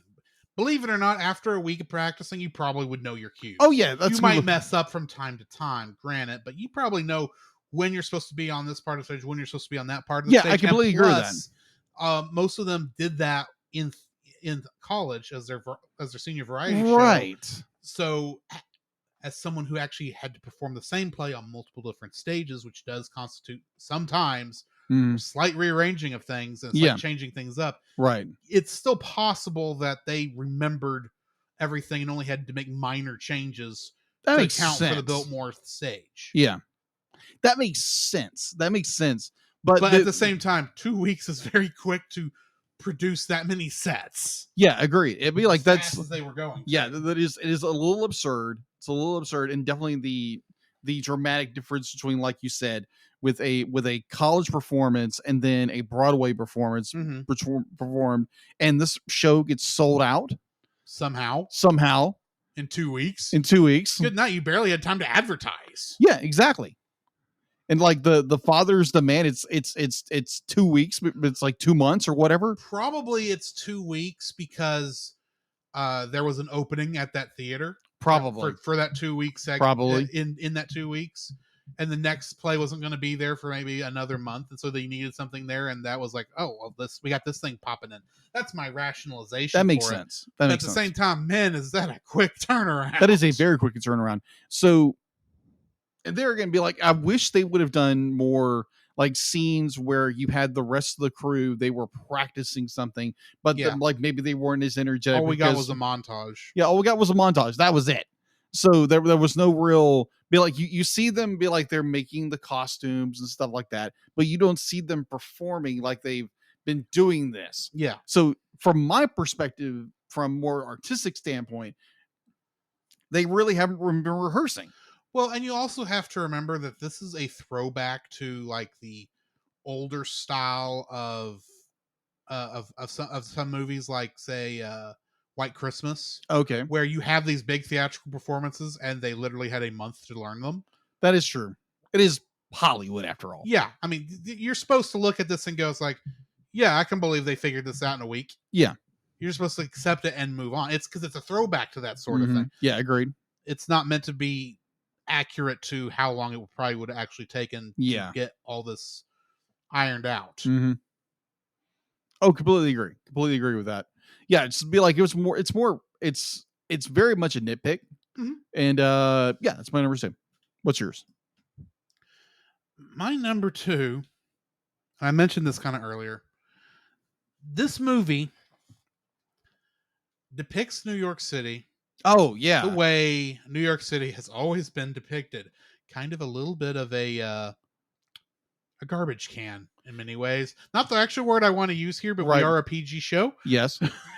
For the most part. Right. And the thing is, this is showing it at its most fairy tale-esque because that's kind of how the Muppets work. Okay. They always kind of show stuff in its best light, and we still get scenes where, even though almost every time it's Miss Piggy reacting to the not quite love triangle things going on between Jenny and Kermit. Yes. But she's like banging on stuff and making all these moves. And it's like, oh, look. And it's like, oh, gee, what's that sound? Oh, it's New York. It's New York. It's like, this is what happens in New York? Because from this distance, Miss Piggy hitting that pipe against that light pole or whatever it was she was hitting it against does sound like gunshots. It does. And I think that's intentional. Yeah. It's like, oh, it's New York. Of course there's gunshots. Of course there's gunshots. And even the next... And then you get the part where they're in the apartment where Miss Piggy's watching at the apartment. It says, oh, gee, that a lot of that's been happening at that apartment lately. Oh, it's New York. Call somebody. Shouldn't you be thinking that might be domestic violence? Shouldn't you at least go by and see what the crap's going on up there? Yeah. Wellness check? Yeah. Maybe just a little bit. Something to that effect. I don't know. Yeah. it's like all this is like you get the glitz and the glamour of Broadway, but then you get all the dirt of New York in it at the same time because it's all part of the same package. Now, granted, that whole part there where Miss Piggy's trying to watch Kermit and Jenny, and the construction workers start catcalling her. Yes. And they just keep going and going until Miss Piggy bends that pipe in two and then starts banging on the thing. And then the guys just back up and walk away. It's like, not getting involved in this. That is funny. That was funny. But the rest, a lot of the other stuff, when you start thinking about what it's actually saying about New York, why would anyone want to ever go there? Just to see Broadway musicals. Also, this has got to be one of the only movies that takes place in New York where I didn't see the Statue of Liberty. Yeah, I don't think I would say that is weird. I never saw the Twin Towers either. No, that's because before the Twin Towers weren't built yet. They were built in the 70s. I'll have to double check. But yeah, the Twin Towers are not in this film for whatever reason. Yeah, weird. I don't remember why, but it's not because they were edited out. They were not in the original film. Yeah, that's just weird. So yeah. Anyway. Yeah. So was it everything? Yeah, that's the end of my second line. Okay. So my third dislike is kind of an oddball, but it's the scene in which they have finished their college performance of their senior play or whatever variety show. Senior variety show. And it's a scene in which could never be replicated in our modern day times. Okay. Could never would fly ever again. Is the animal chasing the woman at the cafeteria? Woman! Well, the funny part is that Kermit's giving his speech. It's like, yeah, we're all thankful to be graduating. Some of us with honors. And then animals chasing the woman out of the cafeteria going, woman! Sticks his head back in, woman! And Kermit goes, and some with daily psychiatric help. Believe me, the scene is a great joke. The joke is good. It would get you written up faster than anything else nowadays. Or get you canceled. Yeah. Which will be like, we don't promote people like harassing people at all. We don't, but good night. This was Animal at the time. This was Animal in the 1980s. This was the joke. Animal saw something he liked, he went after it. But yeah, it's be like I remember seeing that scene. It's like, this would not fly in today's culture. But it's funny to watch. Not recommending it, not endorsing it, but at the same time, it's funny because it's set in the 1980s and it's the character of Animal. Yes. So yeah, that's just more. Yeah, we're never going to see that kind of scene ever again.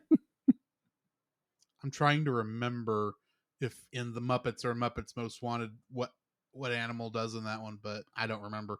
It's been a while since I've seen those movies, even though I liked them. But anyway, we'll continue. All right. I don't have a third dislike. Really? I've thought about it. I tried. This is still just a fun movie, and so anything more than what I've said that I could think of as a dislike, I can easily rationalize away. It's like that's just part of the charm of the film. Right. There's nothing here I can honestly say I don't like it other than what I've already mentioned. Yeah. Maybe if anything, I might say the film transfer on this one, because it really desperately needs a cleanup. Agreed. It's not just that we see film grain through this. I'm fine with film grain. Yeah. It's like the print looks dirty in a lot of spots. I don't even know how much of that you can actually clean up, but it doesn't look like the print has been cared for. So Agreed. The transfer to Blu-ray has a bit of a grungy look to it. Agreed. Which is disappointing. But yeah, that may be the closest thing I have to a third dislike. Alrighty. Which brings us to the end of the film, which means we need to rate the thing. Yeah. What are you rating it? I'm rating it 8. Be like, it's a good movie. Like there again, be like, there are some little nitpicks here and there, but overall it's a very well done. Frank Oz does an amazing job with this. Oh yeah. And you can definitely tell this is a Frank Oz directed film. Yeah. I think the last time I watched a Frank Oz directed film was The Little Shop of Horrors, which was probably when I was a kid back in the 80s, like the 90s. But it's like, this was a very well done movie. It stays true to the core of what the Muppets are. And it's just a very well done movie. There are some things that are like, okay, this be like, maybe this could never be replicated nowadays, or like other little things here and there. But overall, it's a very enjoyable film that, people should go watch on Tubi. All right. Yeah. So what's yours? I'm giving it an 8.5. Okay. I love the Muppets. It takes a lot to not at least find something fun in one of these Muppet movies to Right. enjoy.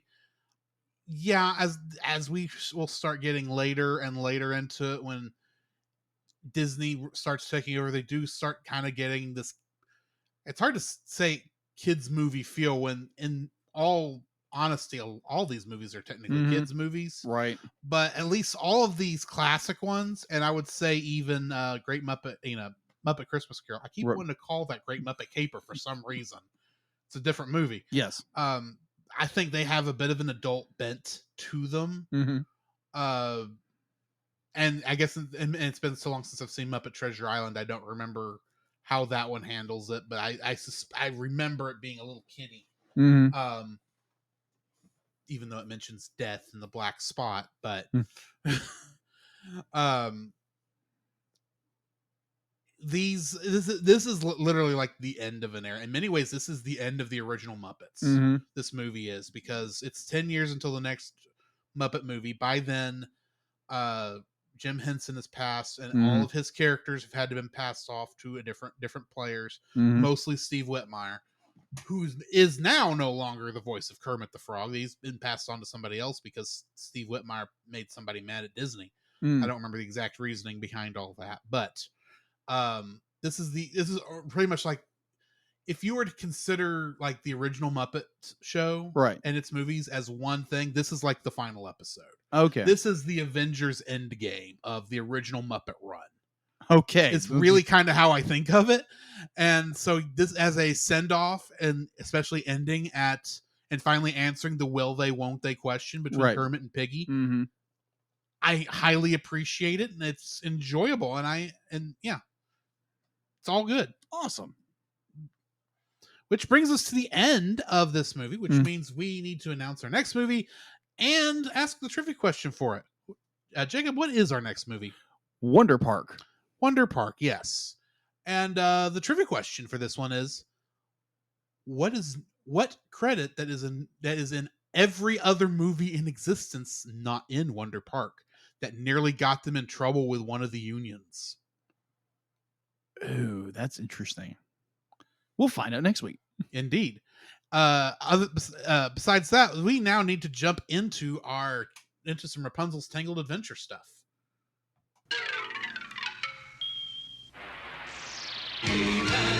And the Masters of the Universe. Cats are on the move. Cats are loose. DuckTales, woo!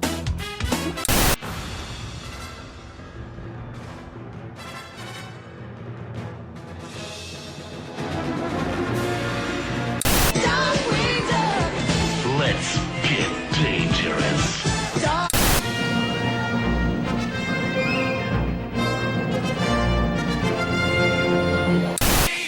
Building a rocket or fighting a mummy or climbing up the Eiffel Tower.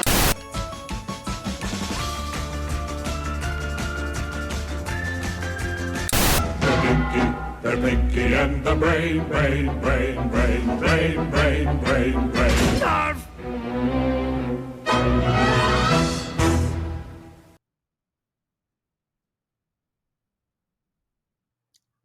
Right now, a part of me wants to go back into that file and edit in Muppet Babies into that. Just not a lot, just the Muppet Babies.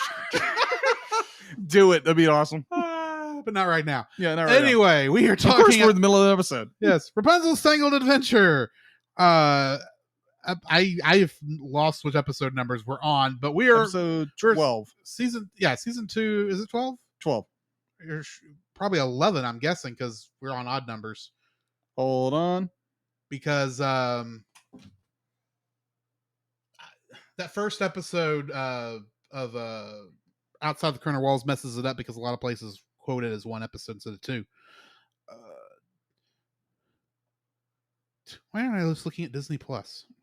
I don't know. That would be faster.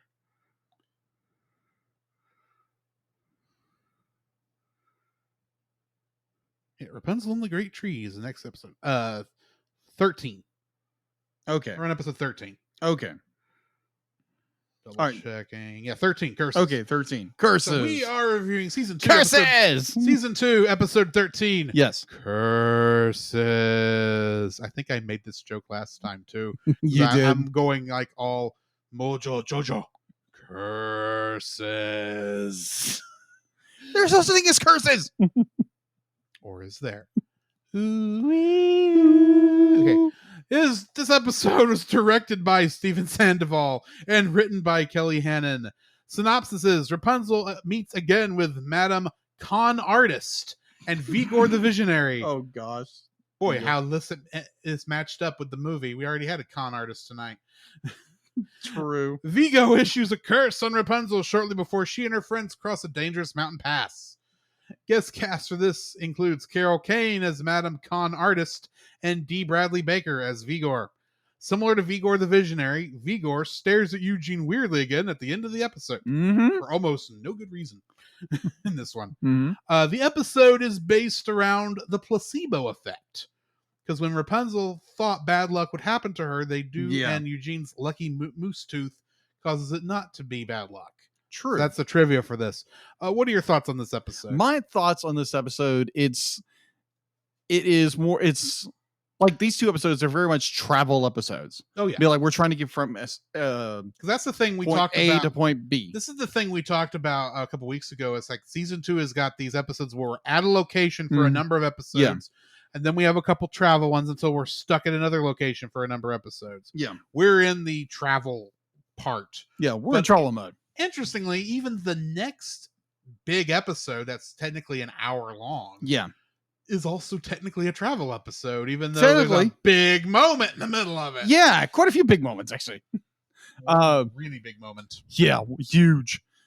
So going back to the episode and what we're reviewing now is they are trying to get across this enormous gorge, which is like almost impossible to get across. That is the thing. We see this crossing. Yeah. And the only way to get across it are these pillars with rocks that are balanced on top of them precariously. Mm-hmm. And the first thing that pops in my mind is, this is not a well-traveled road. No, it's not. Because I mean, Max should not be happy with as much trouble as he went to for them to rebuild the RV up to Corona's transportation code. Oh my gosh. Which we heard about last episode. Yes. It's like, how does he feel about this road? It's like, you're going to have to jump pretty much all the way across. Right. Or you could just do like Vigor and Con Artist did and just go through the valley, but whatever. Whatever. Yeah. Well, that kind of comes into play later, but stupid Con Artist. Stupid monkey. Stupid monkey. That's a production company. But anyway. But it's an enjoyable episode. It's more Rapunzel feels like she is being cursed and being the very being the very adventurous character that she is that she's one of these characters that be like, she gives anything a chance. She'll do anything once within reason. Yeah. And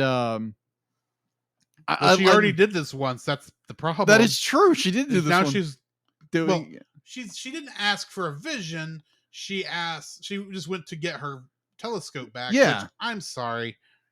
I get that the telescope was important to her. Mm-hmm. The minute it fell off completely accidentally, it's nobody's fault that she lost the thing. That should have been it's like, well, we're never getting that back, because here's the thing, it fell off a cliff. Mm-hmm. If it's down there and still somehow in one piece, the lenses are going to be broke all to heck. Yeah. They'll be shattered and the thing's going to be completely unusable. You might as well leave it. That is true. But also, it was a gift from her father. Yes, and maybe if she got down there, brought it back up, she would not be able to find a place to get it fixed. Maybe. Granted. But a part of me is still thinking, you just lost it, and you're not ever going to get it back, because the chance, if Vigor and Con Artist were not down there, Mhm. they never would have found that thing Probably not. in reality. Yeah, it's a good setup to bring those characters into the show, Yeah. into the episode. And based on accidental research that pops up when you're doing research on characters Yeah. for this, I know that they come back, that they are playing an important part in this season. Uh-huh. But at the same time, I'm still looking at it and going, if they weren't there, Rapunzel, you couldn't keep going.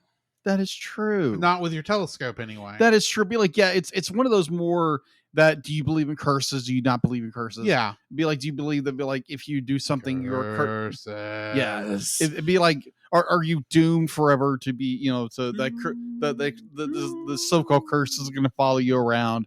And Eugene, his entire, be like, there's just curses. It's just happen circumstances. It happens. Mhm. And the fact to be like, towards the end of the show, into the episode, he is like almost believing now in curses, or at least something akin to curses in a way, or good luck, at least when he grabs the horseshoe that's just down there for no reason.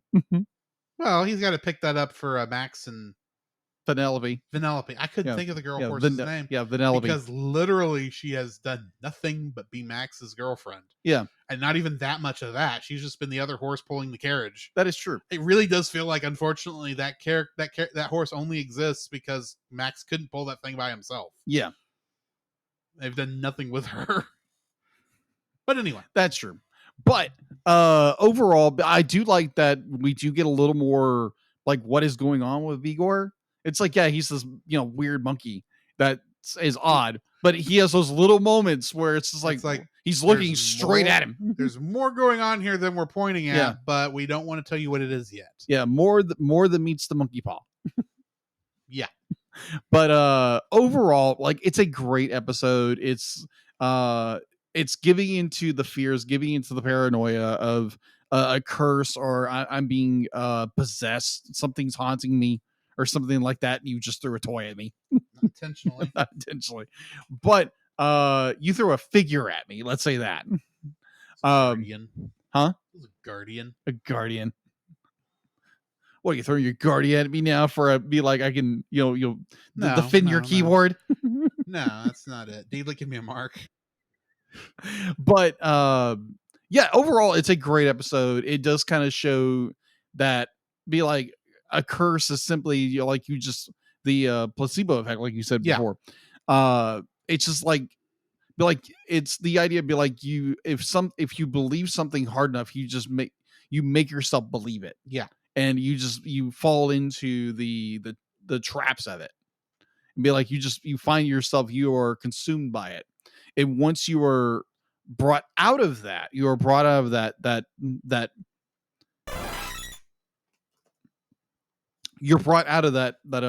mental state, that your confidence is back. And like you said, like, once Rapunzel realized, like, even though be like Eugene did trick her, that'd be like, oh, it's this moose tooth, which was actually Shorty's tooth, which is, I agree with Rapunzel. It was Edna. Yeah, Edna the tooth. Of course, he names important character in this show. Yeah, apparently.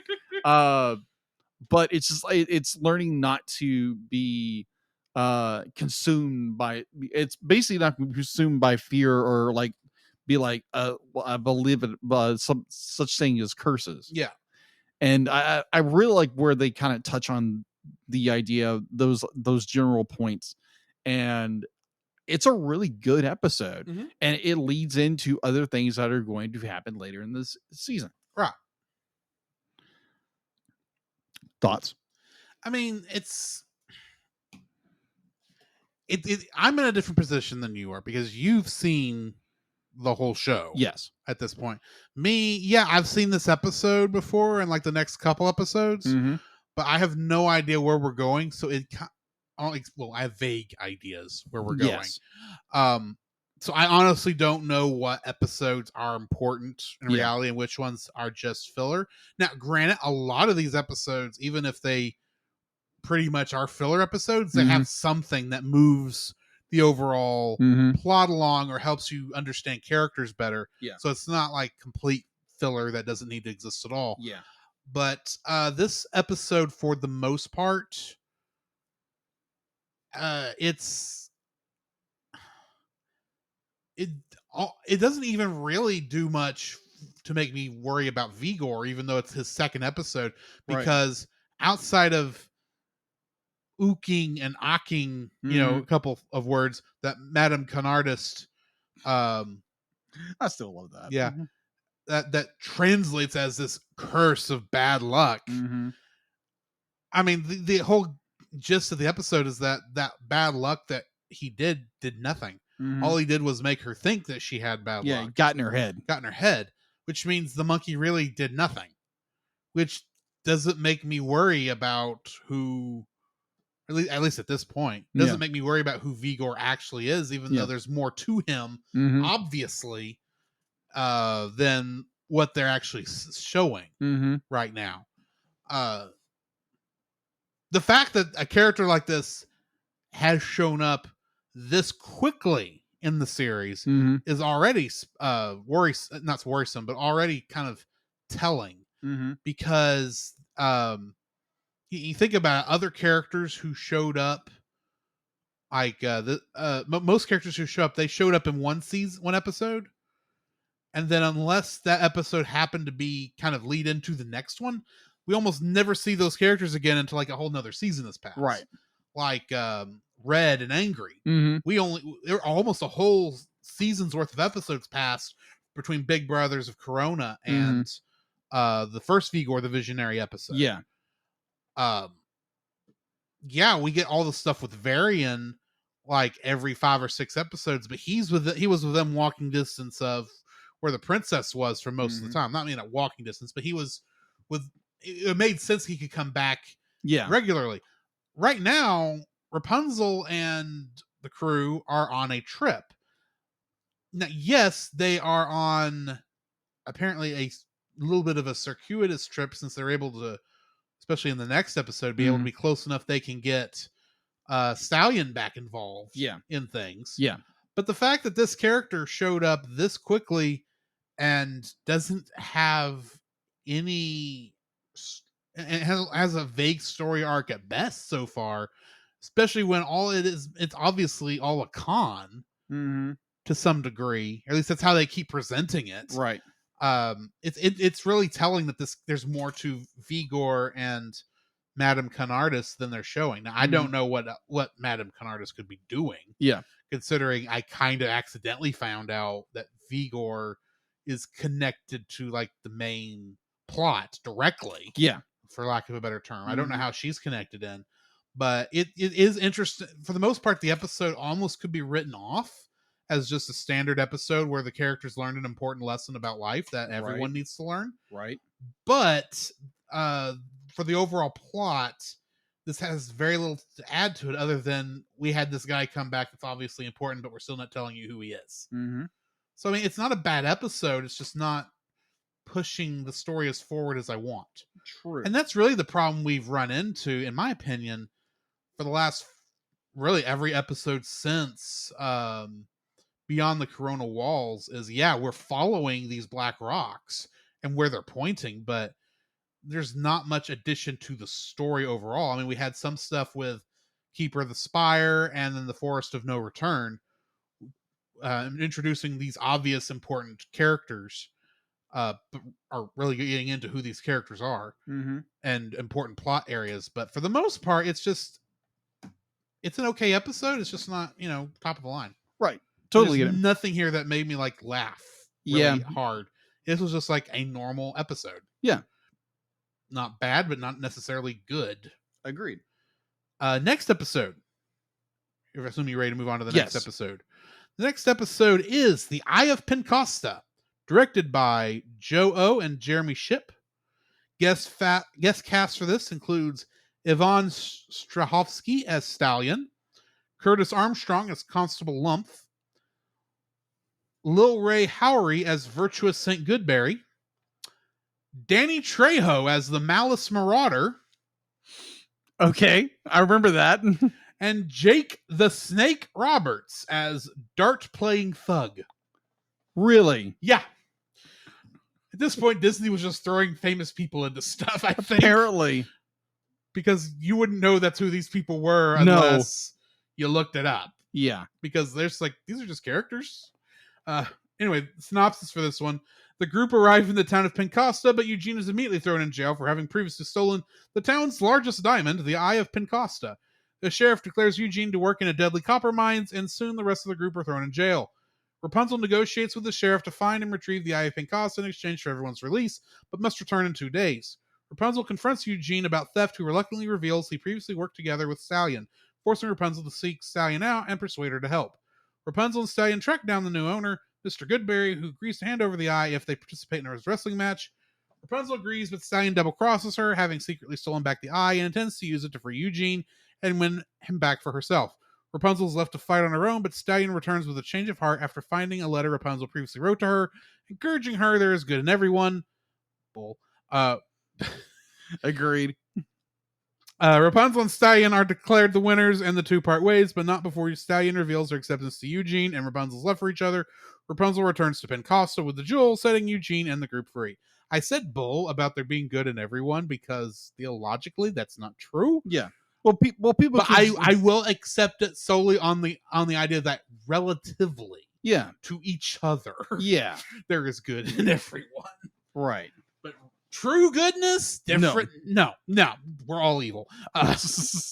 Trivia for this episode: the tavern where Rapunzel and Stallion meet is called the Glass Slipper. Obviously, a reference to the Glass Slipper in Cinderella. Mm-hmm. What are your thoughts on this episode?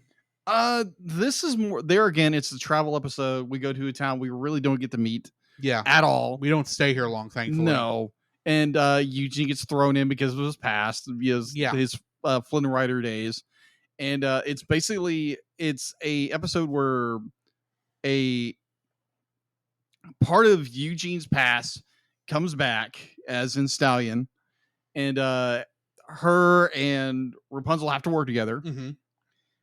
And it's unique. It's unique. And it's like the thing that kind of bothered me is it will take 3 days to get to this certain town to get this jewel. Yes. The jewel of Pencosta. And it's like, oh, all we need is go down this rapid whatever. It's a good scene. Do not get me wrong. Yeah. But it's just like, okay, then why don't people do that normally? Just like take that really, really interesting, very convenient shortcut. And then you mean the white water rafting down the river? Yeah. I'll tell you why. Because it's dangerous. Because the problem is not the road. Mm-hmm. The road probably does follow that river pretty much. Probably. The problem is by foot, it's going to take 3 days. Agreed. Versus, because at best they're probably walking maybe 2 or 3 miles an hour. Right. Which limits them to 20 miles per day. Yeah. On average, which means that town is 60 miles away. Right. Ish. Yeah. You're going to go faster on a river 60 miles. Agreed. Than you will now. Especially if you've got if you're able to row into the water, especially with the current. Right. The real question I have is, I'm just going to throw this out there. Okay. It's going to take, okay. The town of Pencosta, mm-hmm. the hamlet of Pencosta, I should say. It's a hamlet. And the Glass Slipper mm-hmm. are relatively close enough together. Okay. Maybe an hour or two's journey between the two, let's say. Okay. It's going to take 3 days by foot mm-hmm. to go from the Glass Slipper to where Goodberry is. Yeah. Which means that by foot, it's going to take 3 days to go from where Goodberry is to Pencosta. And it only has 2 days to do this. They only have 2 days to do the whole thing. Now, granted, they have horses on the return journey. True. But the return journey has a grand total of maybe 6 hours that they have to make it. They killed those horses getting back. Oh, yeah. Those poor horses are, There's now. No way they didn't get back there without nearly killing those poor horses, because that is like almost the end of day 2. Yeah. When they're actually having the fight with female Danny Trejo. That just killed me when I realized, like, that's Danny Trejo. That's Machete That's Machete. fighting Rapunzel. Which be like, this is a goofy episode. The logic in it makes no sense. Definitely when Yeah. it comes to your time frame. And it's like, yeah, it's just like, oh, they help each other and be like, oh, Rapunzel's be like, oh, everybody's good inside in general, which is there again, Horizaki. Yeah. It'd be like, if you ever around people in general for less than, an hour, be like, yeah, we're not exactly great people. And plus, you're talking about Stallion. Yeah. Stallion has one goal. Yeah. To take your man. Yeah, Flynn Rider. And even if she is the three-dimensional character that she kind of ends up being in this, and actually realizes that, maybe there is more to, maybe they really are a better couple than me and him would ever have been. Right. Even though she has to take the money as second prize. Right. It's just... parts of this go too smoothly, even with the backstabbing. Yeah, agreed. Better term. Agreed. The episode just moves too smoothly, I think, from one end to the other. It's not that this is a bad episode. Don't get me wrong. It's actually a very fun episode to watch. But it's a popcorn muncher episode. Yeah, agreed. You're not meant to think about it, because if you think about it too hard, you're just going to go, what? That doesn't work. Also, why does this guy sound like a jazz singer who's running this this WWE arena? Too true. And that's the bigger question. If I remember correctly, Jake the Snake is a wrestler. He's a former wrestler, yes. Why is he not the one at Goodberry's arena? That makes sense. Instead of Danny Trejo, who doesn't wrestle. Yeah, he's just an actor. He's just an actor. A very rough-looking actor who started life as a stunt double, but true. Why didn't you get the wrestler to be in the wrestling ring? That would have been, and maybe that's who they originally cast him, but he just didn't fit the character. I don't know. But the character who snarls and rah, rah, rah. Yeah. Which, because there's so much acting in it's Danny Trejo. Danny Trejo can do a lot of stuff. That is true. This is the guy who I first met in Spy Kids. That is the first thing I ever saw the guy in. True. And it's like, you don't look like you should be around kids, much less the spy variety. But anyway. Yes. It's an okay episode. All right. Did you finish your thoughts on it? Yes. I know I kind of interrupted it. I did. All right. That brings us to the end of these episodes. Join us next time for Rapunzel and the Great Tree. Yay! The episode that is the entire reason we're doing this. We started this. Anyway, episodes be like, it's a two-parter. I know we said it was like 3 or 4 episodes, and the more I think about it, it had to be the night we recorded the Tangled episode. Yeah. It had to have been. Yeah. But anyway, that you showed me the clip from this. Yes. Oh my gosh, I'm so excited. So yeah, join us next week for that. Yeah. And of course, Wonder Park. Mm-hmm. Whatever that's going to be about. Outside of an amusement park that I'm assuming is somehow magical. You're not wrong. Anyway, join us next week for that. But in the meantime, this has been Drew. This is Jacob. And we'll catch you in the next frame. You can follow Jacob on his Facebook at Jacob B. Heron. His Facebook page, Jacob's Daily Art Corner, where he tries to draw each and every day. His Instagram at Jacob B. Heron. His Twitter at Jacob Heron. And his Letterboxd at Jacob Heron. You can find Drew on Facebook at Drew Dodgen. His Facebook page, Drew's Photobin, to see his photography. His Letterboxd page at GGeorge759. His Twitter at GGeorge759. And Instagram at Drew Dodgen. You can like us on Facebook at the Cellcast Podcast, on Twitch at the Cellcast Gaming, on YouTube at Cellcast, on Twitter at cast_cell. The Cellcast can be found at Apple Podcasts, Google Play Podcasts, Stitcher, Spotify, or anywhere else fine podcasts are downloaded from. Please rate and review us where you found us, and also on Podchaser. Email us at thecellcastpodcast@gmail.com. The Cellcast is a proud member of both the Pop Americana and Culture Box media networks. For more information, please see the link in the description. Our theme song is Drop and Roll by Silent Partner. And remember, that's Cell with a single L.